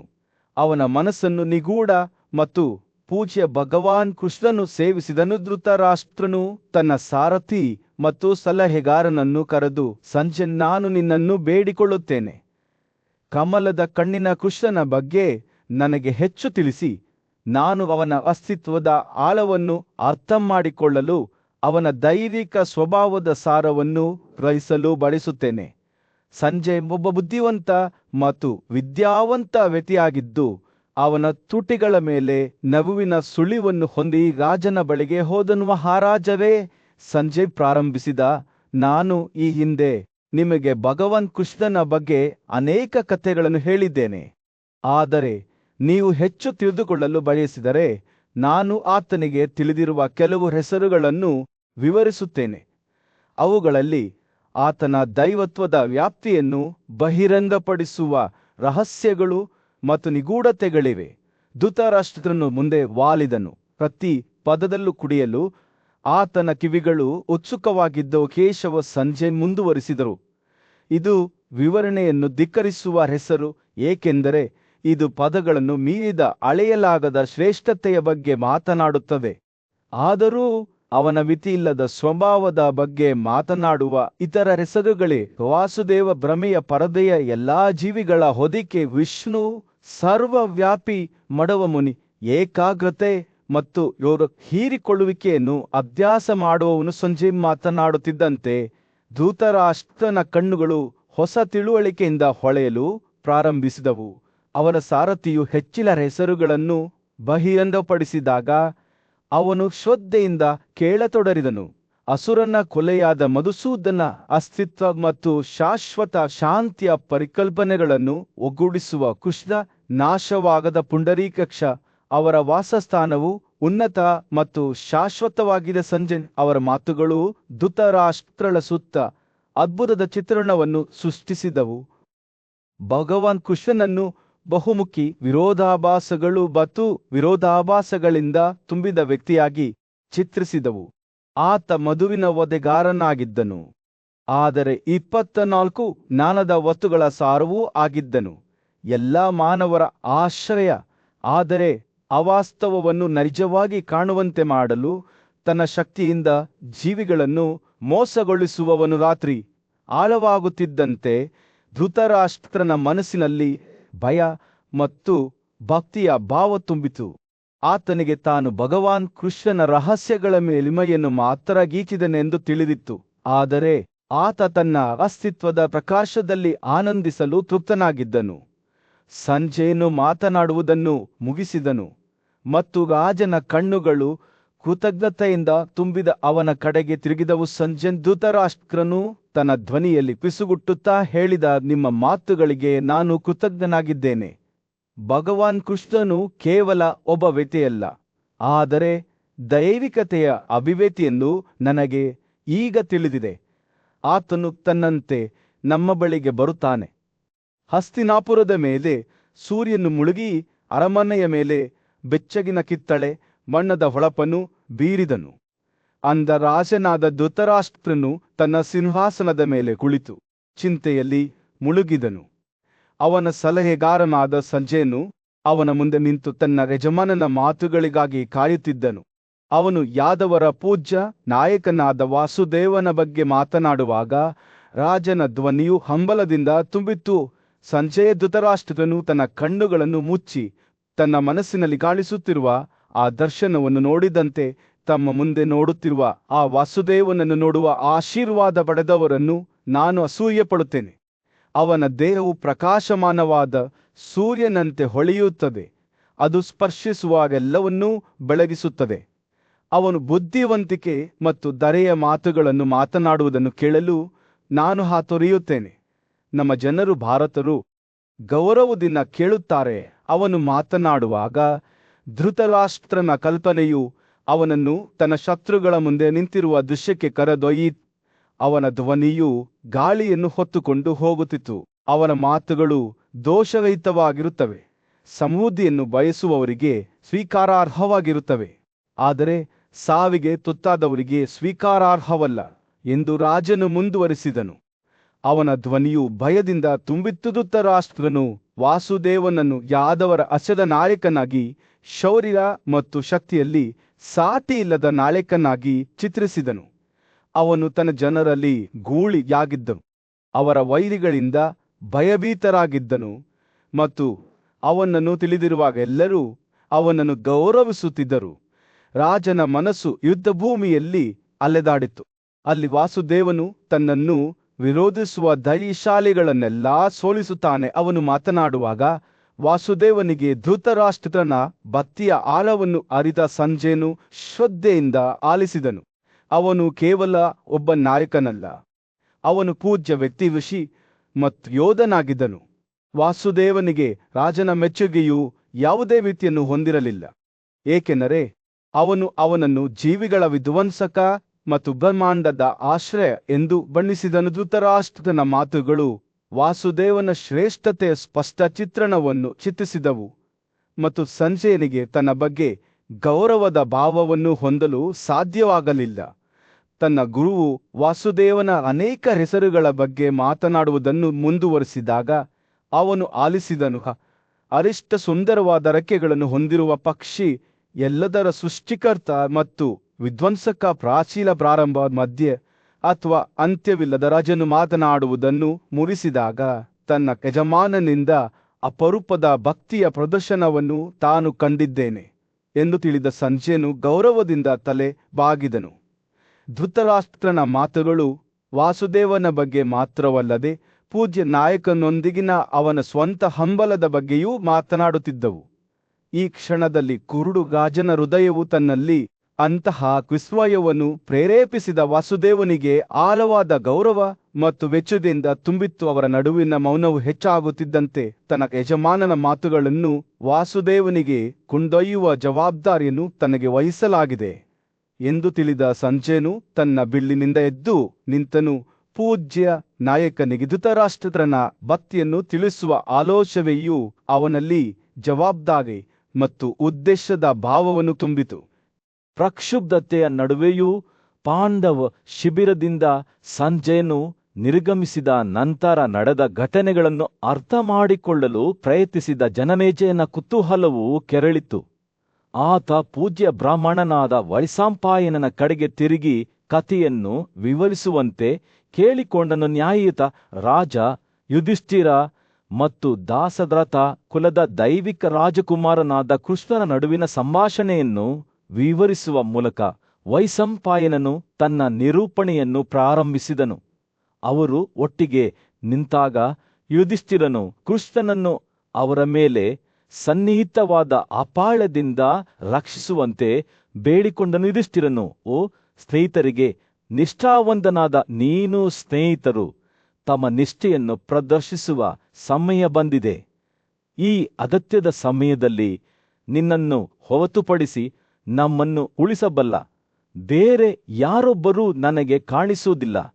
ನಿನ್ನ ರಕ್ಷಣೆಯನ್ನು ಅವಲಂಬಿಸಿ ಓ ಮಾಧವ, ಅಹಂಕಾರ ಮತ್ತು ದುರಹಂಕಾರದಿಂದ ಬಳಲುತ್ತಿರುವ ದುರ್ಯೋಧನನಿಂದ ನಾವು ನಮ್ಮ ಹಕ್ಕಿನ ಪಾಲನ್ನು ನಿರ್ಭೀತರಾಗಿ ಕೇಳಿದ್ದೇವೆ ಎಂದು ಹೇಳಿದನು. ಮಧುವಿನ ಹಂತಕನಾದ ಕೃಷ್ಣನು ತನ್ನ ವಿಶಿಷ್ಟವಾದ ಶಾಂತತೆಯಿಂದ ಉತ್ತರಿಸಿದನು, ನಾನು ಇಲ್ಲಿದ್ದೇನೆ, ಪ್ರಬಲ ಶಸ್ತ್ರಸಜ್ಜಿತ ವ್ಯಕ್ತಿ. ನೀವು ಏನು ಹೇಳಲು ಬಯಸುತ್ತೀರೋ ಅದನ್ನು ನನಗೆ ತಿಳಿಸಿ, ಏಕೆಂದರೆ ನಾನು ನಿಮಗೆ ಬೇಕಾದುದನ್ನು ಸಾಧಿಸುತ್ತೇನೆ. ನಂತರ ಯುಧಿಷ್ಠಿರನು ಸಂಜಯನ ನಿರ್ಗಮನದ ನಂತರ ನಡೆದ ಘಟನೆಗಳನ್ನು ವಿವರಿಸಿದನು. ಅವರ ಚಿಕ್ಕಪ್ಪ ಧೃತರಾಷ್ಟ್ರನು ಹೇಗೆ ಸಂಜಯನನ್ನು ರಾಯಭಾರಿಯಾಗಿ ಕಳುಹಿಸಿದನು ಮತ್ತು ಸಂಜಯನ ಮಾತುಗಳು ಧೃತರಾಷ್ಟ್ರನ ನಿಜವಾದ ಉದ್ದೇಶಗಳನ್ನು ಹೇಗೆ ಪ್ರತಿಬಿಂಬಿಸಿದವು ಎಂಬುದನ್ನು ವಿವರಿಸಿದನು. ಸಂಜಯನು ನಮ್ಮ ಚಿಕ್ಕಪ್ಪನಿಗೆ ಎರಡನೆಯವನಂತೆ ಇದ್ದಾನೆ, ಯುಧಿಷ್ಠಿರನು ಹೇಳಿದನು. ಅವನು ನಿಷ್ಠೆ ಮತ್ತು ಕರ್ತವ್ಯದಿಂದ ಮಾತನಾಡುತ್ತಿದ್ದನು. ಆದರೆ ಅಯ್ಯೋ, ನಮ್ಮ ಚಿಕ್ಕಪ್ಪನು ತನ್ನ ಮಗ ದುರ್ಯೋಧನನ ಮೇಲಿನ ಪ್ರೀತಿ ಮತ್ತು ದುಷ್ಟ ಜನರ ಸಲಹೆಯಿಂದ ಕುರುಡನಾಗಿದ್ದಾನೆ. ಅವನು ತನ್ನ ವಾಗ್ದಾನವನ್ನು ಗೌರವಿಸಲು ಮತ್ತು ನಮ್ಮ ರಾಜ್ಯವನ್ನು ಹಿಂದಿರುಗಿಸಲು ನಿರಾಕರಿಸುತ್ತಾನೆ. ಯುಧಿಷ್ಠಿರನು ತನ್ನ ಹೃದಯವನ್ನು ಸುರಿಯುತ್ತಿದ್ದಂತೆ ಕೃಷ್ಣನು ಗಮನದಿಂದ ಆಲಿಸಿದನು. ಅವನ ಕಣ್ಣುಗಳು ಸಹಾನುಭೂತಿಯಿಂದ ತುಂಬಿದವು. ರಾಜನ ಮಾತುಗಳು ಅವರ ಹೋರಾಟಗಳ ಸಮೃದ್ಧಿಯ ಹಂಬಲ ಮತ್ತು ಶಾಂತಿಯಿಂದ ಬದುಕುವ ಅವರ ಬಯಕೆಯ ಸ್ಪಷ್ಟ ಚಿತ್ರಣವನ್ನು ಚಿತ್ರಿಸಿದವು. ಯುಧಿಷ್ಠಿರನು ತಾನು ವಿನಂತಿಸಿದ 5 ಗ್ರಾಮಗಳ ಬಗ್ಗೆ ಮಾತನಾಡುವಾಗ ಕೃಷ್ಣನು ಸಹಾನುಭೂತಿಯಿಂದ ತಲೆಯಾಡಿಸಿದನು. ಅವಿಸ್ಥಲ, ವೃಕಸ್ಥಲ, ಮಕಂಡಿ, ವಾರಣಾವತ ಮತ್ತು 5ನೇ ಪಟ್ಟಣವಾಗಿ ಕಾರ್ಯನಿರ್ವಹಿಸುವ ಯಾವುದೇ ಪಟ್ಟಣ ಈ ಗ್ರಾಮಗಳನ್ನು ವಶಪಡಿಸಿಕೊಳ್ಳಬಾರದು ಅಥವಾ ಪ್ರಾಬಲ್ಯ ಸಾಧಿಸಬಾರದು. ಆದರೆ ತಮ್ಮ ಸಂಬಂಧಿಕರೊಂದಿಗೆ ಸಾಮರಸ್ಯದಿಂದ ಬದುಕಬೇಕು ಎಂದು ಅವರು ಕೇಳಿದ್ದರು. ಆದಾಗ್ಯೂ ಜಗತ್ತನ್ನು ತನ್ನ ಜನ್ಮಸಿದ್ಧ ಹಕ್ಕು ಎಂದು ಪರಿಗಣಿಸುವ ಈ ಸಾಧಾರಣ ವಿನಂತಿಯನ್ನು ಸಹ ದುರ್ಯೋಧನನು ನಿರಾಕರಿಸಿದನು. ಬಡತನದ ಪರಿಣಾಮಗಳನ್ನು, ಸದ್ಗುಣ, ಅವಮಾನ ಮತ್ತು ಅಂತಿಮವಾಗಿ ಸಮೃದ್ಧಿಯ ನಷ್ಟವನ್ನು ವಿವರಿಸುವಾಗ ಯುಧಿಷ್ಠಿರನ ಮಾತುಗಳು ದುಃಖದಿಂದ ಕೂಡಿದವು. ಯುಧಿಷ್ಠಿರನು ಹೇಳಿದನು, ಹುಟ್ಟಿನಿಂದಲೇ ಬಡವನಾದ ವ್ಯಕ್ತಿಯು ತೊಂದರೆಗೀಡಾಗದೇ ಇರಬಹುದು, ಆದರೆ ದೊಡ್ಡ ಸಮೃದ್ಧಿಯನ್ನು ತಿಳಿದುಕೊಂಡು ಅದನ್ನು ಕಳೆದುಕೊಂಡವನು ದುಃಖದಿಂದ ಬಳಲುತ್ತಾನೆ. ಅವನು ದೇವರುಗಳನ್ನು, ತನ್ನನ್ನು ಮತ್ತು ಕಷ್ಟಪಡುವವರನ್ನೂ ಸಹ ದೂಷಿಸುತ್ತಾನೆ. ಬುದ್ಧಿವಂತ ಮತ್ತು ನ್ಯಾಯವಂತ ರಾಜ ಯುಧಿಷ್ಠಿರನು ತನ್ನ ಸಹೋದರನ ದ್ರೋಹದ ಭಾರದಿಂದ ಭಾರವಾದ ಹೃದಯದೊಂದಿಗೆ ಚಿಂತನೆಯಲ್ಲಿ ಕುಳಿತಿದ್ದನು. ಪವಿತ್ರನು ಅವನ ಬಳಿಗೆ ಬಂದು, ನಾನು ಸಂಜಯನ ಮಾತುಗಳನ್ನು ಕೇಳಿದ್ದೇನೆ ಮತ್ತು ಈಗ ನಾನು ನಿನ್ನ ಮಾತುಗಳನ್ನು ಕೇಳಿದ್ದೇನೆ. ನಿನ್ನ ಹೃದಯವು ನೀತಿಯ ಕಡೆಗೆ ಒಲವು ತೋರುತ್ತದೆ, ಆದರೆ ಅವರ ಒಲವು ವೈರತ್ವದತ್ತವಾಗಿದೆ. ಪವಿತ್ರನು ತಾನು ದುರ್ಯೋಧನನ ಉದ್ದೇಶಗಳ ಬಗ್ಗೆ ಮತ್ತು ಯುಧಿಷ್ಠಿರನ ಸ್ವಂತ ಉದ್ದೇಶಗಳ ಬಗ್ಗೆ ಎಲ್ಲವನ್ನೂ ತಿಳಿದಿದ್ದನೆಂದು ಬಹಿರಂಗಪಡಿಸಿದನು. ಪವಿತ್ರನು ಮಾತನಾಡುತ್ತಿರುವಾಗ ಅವನ ಮಾತುಗಳು ಯುಧಿಷ್ಠಿರನನ್ನು ತೀಕ್ಷ್ಣವಾದ ಬಾಣದಂತೆ ಚುಚ್ಚಿದವು. ದೀರ್ಘಾಯುಷ್ಯದ ಬ್ರಹ್ಮಚರ್ಯನು ಕ್ಷತ್ರಿಯನ ಕರ್ತವ್ಯವಲ್ಲ ಎಂದು ಪವಿತ್ರನು ಸೌಮ್ಯವಾಗಿ ಹೇಳಿದನು.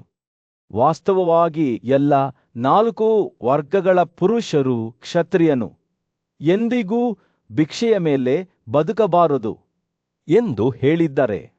ಯುದ್ಧದಲ್ಲಿ ಗೆಲುವು ಅಥವಾ ಮರಣವನ್ನು ಸೃಷ್ಟಿಕರ್ತನು ಶಾಶ್ವತವಾಗಿ ನಿಗದಿಪಡಿಸಿದ್ದಾನೆ. ಅದು ಕ್ಷತ್ರಿಯನ ಕರ್ತವ್ಯವೂ ಆಗಿದೆ. ಅವನು ಪವಿತ್ರನ ಮಾತುಗಳನ್ನು ಕೇಳುತ್ತಿದ್ದಂತೆ ಯುಧಿಷ್ಠಿರನ ಕಣ್ಣುಗಳು ಅಗಲವಾದವು, ಏಕೆಂದರೆ ಅವನ ಸಹೋದರರು ಮತ್ತು ಅವರ ಮಿತ್ರರು ಅವನನ್ನು ಸೋಲಿಸಲು ಯೋಜಿಸುತ್ತಿದ್ದಾರೆಂದು ಅವನಿಗೆ ತಿಳಿದಿತ್ತು. ಪವಿತ್ರನು ಮುಂದುವರಿಸಿದನು, ಕ್ಷತ್ರಿಯದಲ್ಲಿ ಹೇಡಿತನವನ್ನು ಸರಿಸಲಾಗುವುದಿಲ್ಲ. ಓ ಯುಧಿಷ್ಠಿರನೇ, ಹೇಡಿತನದಿಂದ ಬಾಳಿಕೆ ಬರುವುದಿಲ್ಲ. ಅವನು ಚುಚ್ಚುವ ಕಣ್ಣುಗಳಿಂದ ಯುಧಿಷ್ಠಿರನನ್ನು ನೋಡಿದನು ಮತ್ತು ಹೇಳಿದನು, ನಿನ್ನ ಪರಾಕ್ರಮವನ್ನು ಪ್ರದರ್ಶಿಸು ಮತ್ತು ನಿನ್ನ ಶತ್ರುಗಳನ್ನು ಶಿಕ್ಷಿಸುವವನೇ, ನಿನ್ನನ್ನು ಸೋಲಿಸು. ಪವಿತ್ರನ ಮಾತುಗಳು ಯುದ್ಧಕ್ಕೆ ಕರೆ ನೀಡಿದಂತೆ ಇದ್ದವು ಮತ್ತು ಯುಧಿಷ್ಠಿರನು ತನ್ನ ಹೃದಯವನ್ನು ತನ್ನೊಳಗೆ ಅಲುಗಾಡಿಸಿದನೆಂದು ಭಾವಿಸಿದನು. ಪವಿತ್ರನು ಮಾತನಾಡುವಾಗ ದುರ್ಯೋಧನನು ಅನೇಕ ರಾಜರೊಂದಿಗಿನ ಪ್ರೀತಿ ಮತ್ತು ಸ್ನೇಹದಿಂದ ಶಕ್ತಿಶಾಲಿಯಾಗಿದ್ದನೆಂದು ಅವನು ಬಹಿರಂಗಪಡಿಸಿದನು. ಆದ್ದರಿಂದ ಓ ರಾಜನೇ, ಪವಿತ್ರನು ನಿನ್ನೊಂದಿಗೆ ತನ್ನ ಶಾಂತಿಯನ್ನು ಸಾಧಿಸುವ ಭರವಸೆ ಇಲ್ಲಾರ ಎಂದು ಹೇಳಿದನು. ದುರ್ಯೋಧನನು ತನ್ನ ಮತ್ತು ತನ್ನ ಸಹೋದರರ ವಿರುದ್ಧ ಹೇಳಿದ ಕ್ರೂರ ಮಾತುಗಳ ಬಗ್ಗೆ ಅವನು ಯುಧಿಷ್ಠಿರನಿಗೆ ಹೇಳಿದನು. ರಾಜರ ಸಭೆಯಲ್ಲಿ ಅವರ ಸೋಲಿನ ಬಗ್ಗೆ ಅವನು ಹೇಗೆ ಹೆಮ್ಮೆ ಪಡುತ್ತಿದ್ದನು. ಯುಧಿಷ್ಠಿರನು ಆ ದುರಂತದ ದಿನಗಳನ್ನು ನೆನಪಿಸಿಕೊಳ್ಳುತ್ತಿದ್ದಂತೆ ಅವನ ಮುಖವು ಕಪ್ಪಾಯಿತು. ಪವಿತ್ರನು ಮುಂದುವರಿಸಿದನು, ಧೃತರಾಷ್ಟ್ರನ ಮಕ್ಕಳು ನಿನ್ನೊಂದಿಗೆ ಸಮಾಧಾನ ಮಾಡಿಕೊಳ್ಳುವುದಿಲ್ಲ. ಸಹಾನುಭೂತಿಯಿಂದಲ್ಲ, ಸೌಮ್ಯತೆಯಿಂದಲ್ಲ, ನೀತಿಯ ಪ್ರಜ್ಞೆಯಿಂದಲ್ಲೋ, ಅವನು ದುರ್ಯೋಧನನಿಗೆ ಯಾವುದೇ ಅವಮಾನವಿಲ್ಲ ಎಂದು ಬಹಿರಂಗಪಡಿಸಿದನು. ಭೂಮಿಯ ಎಲ್ಲಾ ರಾಜರು ಅವನನ್ನು ಖಂಡಿಸಿದರೂ ಸಹ ಪವಿತ್ರ ವ್ಯಕ್ತಿಯ ಮಾತುಗಳು ಯುದ್ಧಕ್ಕೆ ಸ್ಪಷ್ಟವಾದ ಕರೆಯಂತೆ ಇದ್ದವು. ಅವನನ್ನು ಕೊಲ್ಲು ಅವನು ಹೇಳಿದನು. ಆದ್ದರಿಂದ ಓ ವೈರಿಗಳ ಕೊಲೆಗಾರನೇ, ಮತ್ತು ಸ್ವಲ್ಪವೂ ಹಿಂಜರಿಯದಿರು. ಯುಧಿಷ್ಠಿರನು ಪವಿತ್ರ ವ್ಯಕ್ತಿಯ ಮಾತುಗಳನ್ನು ಕೇಳುವಾಗ ದೃಢ ನಿಶ್ಚಯದಿಂದ ತನ್ನ ಹೃದಯವನ್ನು ಏರಿಸಿಕೊಂಡನು. ತನಗೆ ನ್ಯಾಯಯುತವಾದದ್ದಕ್ಕಾಗಿ ಹೋರಾಡುವುದನ್ನು ಬಿಟ್ಟು ಬೇರೆ ಆಯ್ಕೆ ಇಲ್ಲ ಎಂದು ಆತನಿಗೆ ತಿಳಿದಿತ್ತು. ಪವಿತ್ರನು ಮಾತನಾಡುವುದನ್ನು ಮುಗಿಸಿದಾಗ ತಾನು ಗುರುಗಳ ಬಳಿಗೆ ಹೋಗಿ ಯುಧಿಷ್ಠಿರನ ಹಿತಾಸಕ್ತಿಗಳನ್ನು ತ್ಯಾಗ ಮಾಡದೆ ಶಾಂತಿ ಸ್ಥಾಪಿಸಲು ಪ್ರಯತ್ನಿಸುತ್ತೇನೆ ಎಂದು ಬಹಿರಂಗಪಡಿಸಿದನು. ಪ್ರಕ್ಷುಬ್ಧತೆಯ ನಡುವೆಯೂ ಭೀಮನ ಧ್ವನಿಯು ತುತ್ತಾಗಿ ತುಂಬಿದಂತೆ ಕೃಷ್ಣನ ಮುಂದೆ ನಿಂತಿತು. ಹೇ ಮಧುವಿನ ವಧುವೆ, ಮಾತಾಡು. ಅದು ನಮ್ಮ ಶತ್ರುಗಳಾದ ಕುರುಗಳಿಗೆ ಶಾಂತಿಯನ್ನು ತರುತ್ತದೆ. ಅವರಿಗೆ ಯುದ್ಧದ ಬೆದರಿಕೆ ಹಾಕಬೇಡಿ, ಏಕೆಂದರೆ ದುರ್ಯೋಧನನ ಕೋಪವು ತನ್ನ ಹಾದಿಯಲ್ಲಿರುವ ಎಲ್ಲರನ್ನೂ ಸೇವಿಸುವ ಉರಿಯುತ್ತಿರುವ ಬೆಂಕಿಯಾಗಿದೆ ಎಂದು ಅವನು ಬೇಡಿಕೊಂಡನು. ಭೀಮನು ತನ್ನ ಸೋದರ ಸಂಬಂಧಿಯ ಸ್ವಭಾವವನ್ನು ವಿವರಿಸುವಾಗ ಅವನ ಕಣ್ಣುಗಳು ಆತಂಕದಿಂದ ಉರಿಯುತ್ತಿದ್ದವು. ದುರ್ಯೋಧನನು ಪಾಪದಿಂದ ಜನಿಸಿದನು. ಅವನ ಹೃದಯವು ಕಲ್ಲಿದ್ದಲಿನಂತೆ ಕಪ್ಪಾಗಿತ್ತು. ಅವನು ಸಮೃದ್ಧಿಯ ಹೆಮ್ಮೆಯಿಂದ ಮತ್ತು ನಮ್ಮ ಕುಟುಂಬದ ಬಗ್ಗೆ ದ್ವೇಷದಿಂದ ಅಮಲೇರಿದನು. ಯಾವಾಗಲೂ ಕ್ರೂರ ಮಾತುಗಳಿಂದ ನಮ್ಮನ್ನು ಖಂಡಿಸುತ್ತಾನೆ. ಅವನ ಕೋಪವು ಸುಲಭವಾಗಿ ಶಮನಗೊಳ್ಳುವುದಿಲ್ಲ ಮತ್ತು ಅವನು ತರ್ಕಕ್ಕೆ ಕಿವುಡನಾಗಿರುತ್ತಾನೆ. ಅಂತಹವನೊಂದಿಗೆ ಶಾಂತಿ ಒಂದು ಚಂಡಮಾರುತವನ್ನು ಶಾಂತಗೊಳಿಸಲು ಪ್ರಯತ್ನಿಸುವಂತೆ ಅದು ಅಸಾಧ್ಯವೆಂದು ತೋರುತ್ತದೆ. ಭೀಮನು ಮಾತನಾಡುತ್ತಿದ್ದಂತೆ ಅವನ ಧ್ವನಿಯು ಮತ್ತಷ್ಟು ಕೆಡುತ್ತಾ ಹೋಯಿತು. ನಾವು ಒಂದು ಕಾಲದಲ್ಲಿ ಕುರುವರೊಂದಿಗೆ ಸಾಮರಸ್ಯದಿಂದ ಬದುಕುತ್ತಿದ್ದೆವು. ನಮ್ಮ ದಿನಗಳು ಸಂತೋಷ ಮತ್ತು ನಗುಗಳಿಂದ ತುಂಬಿದವು. ಆದರೆ ದುರ್ಯೋಧನನ ಕೋಪವು ನಮ್ಮನ್ನು ವಿನಾಶದ ಅಂಚಿಗೆ ತಂದಿತು. ಷಡ್ಕಾಲದ ಕೊನೆಯಲ್ಲಿ ಬೆಂಕಿಯಿಂದ ಸುಟ್ಟುಹೋದ ಕಾಡುಗಳಂತೆ ಅವನ ಹಿಂದಿನ 18 ರಾಜರು ತಮ್ಮ ಸಂಬಂಧಿಕರು, ಸ್ನೇಹಿತರು ಮತ್ತು ಸಂಬಂಧಿಕರನ್ನು ನಾಶಪಡಿಸಿದ್ದರು. ಪ್ರತಿ ಯುಗದಲ್ಲಿ ಕೆಟ್ಟದು ಹುಟ್ಟುತ್ತದೆ, ಒಳ್ಳೆಯದೆಲ್ಲವನ್ನೂ ನಾಶ ಮಾಡುವ ಬೆದರಿಕೆ ಹಾಕುತ್ತದೆ. ಕೃಷ್ಣನು ಅವನ ಮಾತುಗಳನ್ನು ಶ್ರದ್ಧೆಯಿಂದ ಆಲಿಸಿದನು. ಅವನ ಅಭಿವ್ಯಕ್ತಿಯು ಓದಲು ಅಸಾಧ್ಯವಾಗಿತ್ತು. ಭೀಮನು ಮುಂದುವರಿಸಿದನು. ದುರ್ಯೋಧನ ಮದನವು ತನ್ನೊಂದಿಗೆಯೇ ವಿನಾಶವನ್ನು ತರುವ ಕಪ್ಪು ದೇವತೆಯಾದ ಕಾಳಿಯ ಉದಯದಂತಿದೆ. ನಾವು ಅವನನ್ನು ಸೌಮ್ಯವಾದ ಮಾತುಗಳಿಂದ ಸಂಬೋಧಿಸಬೇಕು, ಕಳಿ ಅಲ್ಲ, ಮತ್ತು ಸದೃಢ ಮತ್ತು ಲಾಭದ ಭಾಷೆಯಲ್ಲಿ ಅವನ ಹೃದಯಕ್ಕೆ ಮಾತನಾಡಬೇಕು. ನಾವೆಲ್ಲರೂ ನಮ್ಮ ಕುಟುಂಬವು ನಾಶವಾಗುವುದನ್ನು ನೋಡುವುದಕ್ಕಿಂತ ನಮ್ರತೆಯಿಂದ ಅವನಿಗೆ ಶರಣಾಗುತ್ತೇವೆ. ಭೀಮನ ಮಾತುಗಳನ್ನು ಪ್ರತಿಧ್ವನಿಸುತ್ತಿದ್ದ ಯುಧಿಷ್ಠಿರನು ಸಮ್ಮತಿಯಿಂದ ತಲೆಯಾಡಿಸಿದನು. ಅರ್ಜುನನೂ ಸಹ ಯುದ್ಧದ ವಿರೋಧಿಯಾಗಿದ್ದನು. ಎಲ್ಲಾ ಜೀವಿಗಳ ಬಗೆಗಿನ ಅವನ ಸಹಾನುಭೂತಿಯು ಅವನ ಮುಖದ ಮೇಲಿನ ರೇಖೆಗಳಲ್ಲಿ ಸ್ಪಷ್ಟವಾಗಿದೆ. ನಾವು ಇನ್ನೂ ಸಹೋದರರು ಎಂಬುದನ್ನು ನಾವು ಮರೆಯಬಾರದು ಎಂದು ಭೀಮನು ಕೃಷ್ಣನನ್ನು ಬೇಡಿಕೊಂಡನು. ನಮಗೆ ಅವಮಾನವೆನಿಸಿದರೂ ಶಾಂತಿ ತರಲು ಪ್ರಯತ್ನಿಸೋಣ. ನಮ್ಮ ಕುಟುಂಬವು ನಾಶವಾಗುವುದನ್ನು ನೋಡುವುದಕ್ಕಿಂತ ಉತ್ತಮವಾದದ್ದು ಯಾವುದೂ ಇಲ್ಲ. ಸೂರ್ಯನು ದಿಗಂತದ ಕೆಳಗೆ ಮುಳುಗಿ ಸಭೆಯ ಮೇಲೆ ಚಿನ್ನದ ಹೊಳಪನ್ನು ಬೀಸಿದಾಗ ಭೀಮನ ಮಾತುಗಳು ಸವಾಲಿನಂತೆ ದಾಳಿಯಲ್ಲಿ ತೂಗಾಡುತ್ತಿದ್ದವು. ದುರ್ಯೋಧನನ ಕೋಪವನ್ನು ಶಾಂತಗೊಳಿಸಲು ಮತ್ತು ಅವರ ಕುಟುಂಬವನ್ನು ವಿನಾಶದಿಂದ ರಕ್ಷಿಸಲು ಕೃಷ್ಣನು ಒಂದು ಮಾರ್ಗವನ್ನು ಕಂಡುಕೊಳ್ಳುತ್ತಾನೆಯೇ? ಸಮಯ ಮಾತ್ರ ಹೇಳುತ್ತದೆ. ಮಹಾಸಭೆಯ ಮಧ್ಯದಲ್ಲಿ ವೈಶಂಪಾಯನನ ಮಾತುಗಳು ಪಿಸ್ಸುಗುಟ್ಟಿದ ರಹಸ್ಯದಂತೆ ಗಾಳಿಯಲ್ಲಿ ತೂಗಾಡುತ್ತಿದ್ದವು.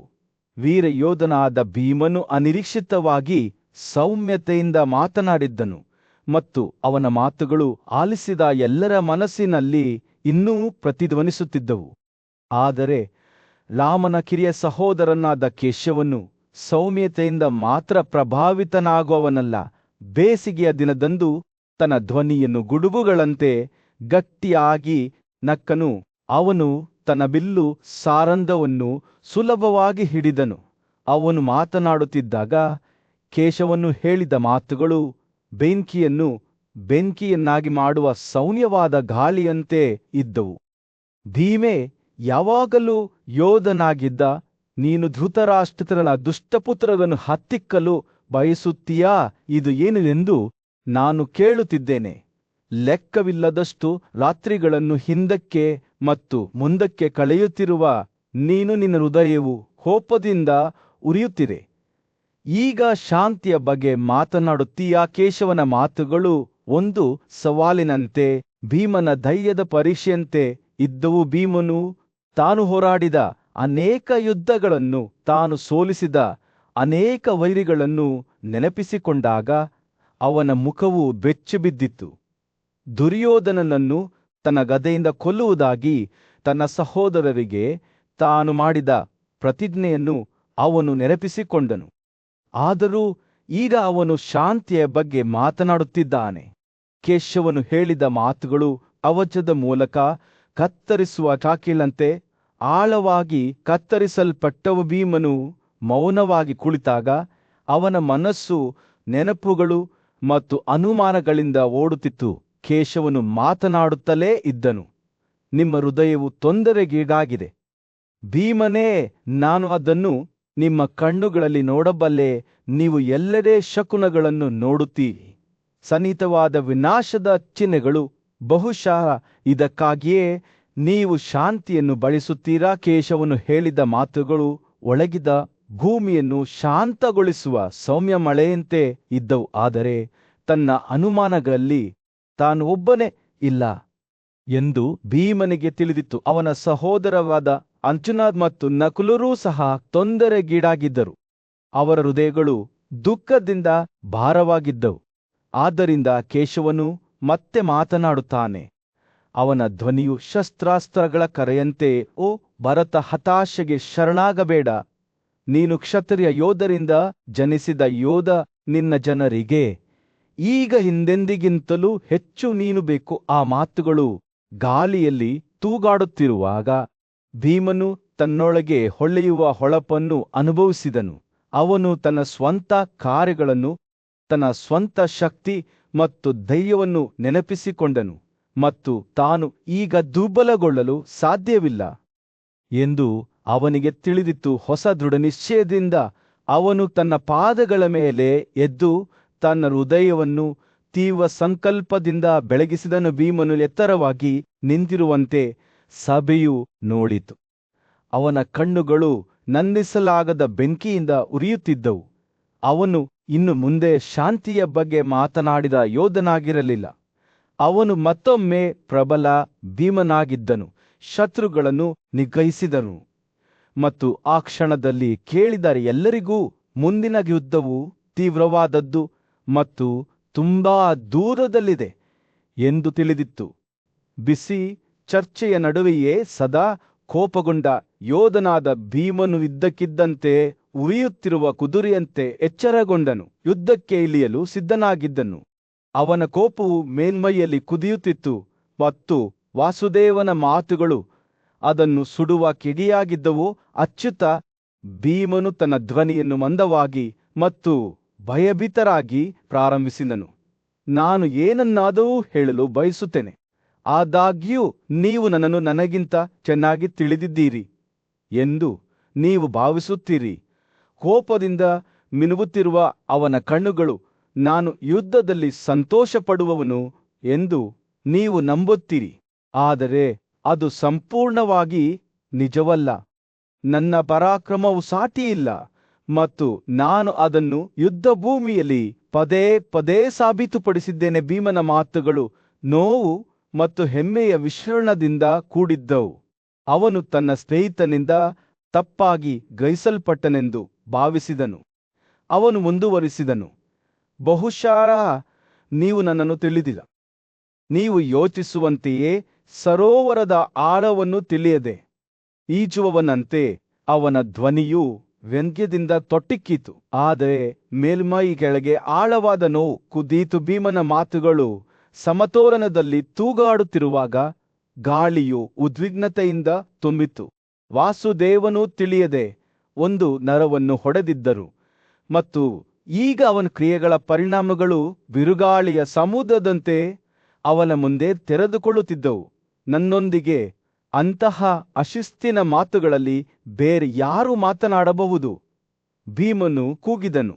ಅವನ ಧ್ವನಿಯು ಸವಾಲಿನಂತೆ ಏರಿತು. ಭೀಮನ ಕೋಪವು ಸ್ಪಷ್ಟವಾಗಿತ್ತು, ಮತ್ತು ಅವನು ಯಾವುದೇ ಕ್ಷಣದಲ್ಲಿ ತನ್ನ ಕೋಪದ ಪೂರ್ಣ ಪ್ರಕೋಪವನ್ನು ವಾಸುದೇವನ ಮೇಲೆ ಬಿಚ್ಚಿರುತ್ತಾನೆ ಎಂದು ತೋರುತ್ತಿತ್ತು. ಆದರೆ ಬದಲಿಗೆ ಅವನು ಆ ಶಕ್ತಿಯನ್ನು ಬಳಸಿಕೊಳ್ಳಲು ಆಯ್ಕೆ ಮಾಡಿಕೊಂಡನು. ಅದನ್ನು ತನ್ನ ಸಾಟಿಯಿಲ್ಲದ ಪರಾಕ್ರಮದ ಪ್ರದರ್ಶನವಾಗಿ ಬಳಸಿಕೊಂಡನು. ಓ ಕೃಷ್ಣ, ಅವನು ಹೇಳಿದನು. ಅವನ ಧ್ವನಿಯು ಈಗ ವಿಸ್ಮಯಕಾರಿ, ಆತ್ಮವಿಶ್ವಾಸದಿಂದ ಕೂಡಿದೆ. ಆಕಾಶ ಮತ್ತು ಭೂಮಿ ಅಚಲ ಮತ್ತು ಅನಂತ ಅಸಂಖ್ಯಾತ ಜೀವಿಗಳ ಆಶ್ರಯವಾಗಿದೆ. ಅವು ಎರಡು ಬೆಟ್ಟಗಳಂತೆ ಡಿಕ್ಕಿ ಹೊಡೆದರೆ ನಾನು ಮಾತ್ರ ಅವರನ್ನು ಅವರ ಎಲ್ಲಾ ಚಲಿಸುವ ಮತ್ತು ನಿಶ್ಚಲ ವಸ್ತುಗಳೊಂದಿಗೆ ಪ್ರತ್ಯೇಕಿಸಬಹುದು. ಭೀಮನು ಮಾತನಾಡುತ್ತಿರುವಾಗ ಅವನ ಬೃಹತ್ತೋಳುಗಳು ಬಾಗಿದವು. ಕೊಡೆಯಲು ಸಿದ್ಧವಾದ ಗದೆಯಂತೆ ಅವನ ಕೀಲುಗಳು ಅವನ ಚರ್ಮದ ಕೆಳಗೆ ಅಲೆಯುವಂತೆ ಕಾಣುತ್ತಿದ್ದವು. ಇದು ಅವನೊಳಗೆ ಇರುವ ನಂಬಲಾರದ ಶಕ್ತಿಗೆ ಸಾಕ್ಷಿಯಾಗಿದೆ. ಒಮ್ಮೆ ಅವರು ಅದನ್ನು ಪ್ರವೇಶಿಸಿದ ನಂತರ ನನ್ನ ಹಿಡಿತದಿಂದ ತಪ್ಪಿಸಿಕೊಳ್ಳಲು ನನಗೆ ಯಾರೂ ಸಿಗುವುದಿಲ್ಲ ಎಂದು ಅವನು ಘೋಷಿಸಿದನು. ಅವನ ಧ್ವನಿಯು ದೃಢ ನಿಶ್ಚಯದಿಂದ ತೊಟ್ಟಿಕ್ಕುತ್ತಿತ್ತು. ಭೀಮನು ತನ್ನ ಅಜೇಯತೆಯ ಚಿತ್ರಣವನ್ನು ಚಿತ್ರಿಸುವುದನ್ನು ಮುಂದುವರೆಸಿದಾಗ ಗಾಳಿಯು ನಿರೀಕ್ಷೆಯಿಂದ ದಟ್ಟವಾಗಿತ್ತು. ಅವನು ರಾಜರನ್ನು ಸೋಲಿಸುವ ಮತ್ತು ಅವರನ್ನು ಅಧೀನಕ್ಕೆ ತರುವ ಬಗ್ಗೆ, ಕ್ಷತ್ರಿಯರನ್ನು ತನ್ನ ಪಾದಗಳ ಕೆಳಗಿರುವೆಗಳಂತೆ ತುಳಿಯುವ ಬಗ್ಗೆ ಮಾತನಾಡುತ್ತಿದ್ದನು. ಓ ಅಚ್ಯುತ, ಇದು ನಿನಗೆ ತಿಳಿದಿದೆ. ಅವನು ಹೇಳಿದ ಅವನ ಧ್ವನಿಯು ಹೆಚ್ಚು ತೀವ್ರವಾಗಿ ಬೆಳೆಯುತ್ತಿದೆ. ನನ್ನ ಪರಾಕ್ರಮದ ನಿಜವಾದ ವ್ಯಾಪ್ತಿ ಇದು. ಮಧ್ಯಾಹ್ನದ ಸೂರ್ಯನ ಉಗ್ರಶಕ್ತಿಯಂತೆ ಭೀಮನು ಮಾತನಾಡುತ್ತಿದ್ದಾಗ ವಾಸುದೇವನು ಭಯ ಮತ್ತು ಆತಂಕದ ಮಿಶ್ರಣದಿಂದ ಆಲಿಸಿದನು. ಅವನು ತಿಳಿಯದೆ ಚಂಡಮಾರುತವೊಂದನ್ನು ಸೃಷ್ಟಿಸಿದ್ದನು, ಮತ್ತು ಈಗ ಅದು ಇದ್ದಂತೆ ತೋರುತ್ತಿತ್ತು. ಪವಿತ್ರನ ಮಾತುಗಳು ಬೇಸಿಗೆಯ ದಿನದಂದು ಸೌಮ್ಯವಾದ ಗಾಳಿಯಂತೆ ಗಾಳಿಯಲ್ಲಿ ತೂಗಾಡುತ್ತಿದ್ದವು. ಪಾಂಡುವಿನ ಮಗನಾದ ಭೀಮನು ಅವನ ಮುಂದೆ ನಿಂತನು. ಅವನ ಕಣ್ಣುಗಳು ಪೂಜ್ಯ ಮೂರ್ತಿಯ ಮೇಲೆ ಕೇಂದ್ರೀಕೃತವಾಗಿದ್ದವು. ಪವಿತ್ರನು ಮಾತನಾಡಲು ಪ್ರಾರಂಭಿಸಿದನು.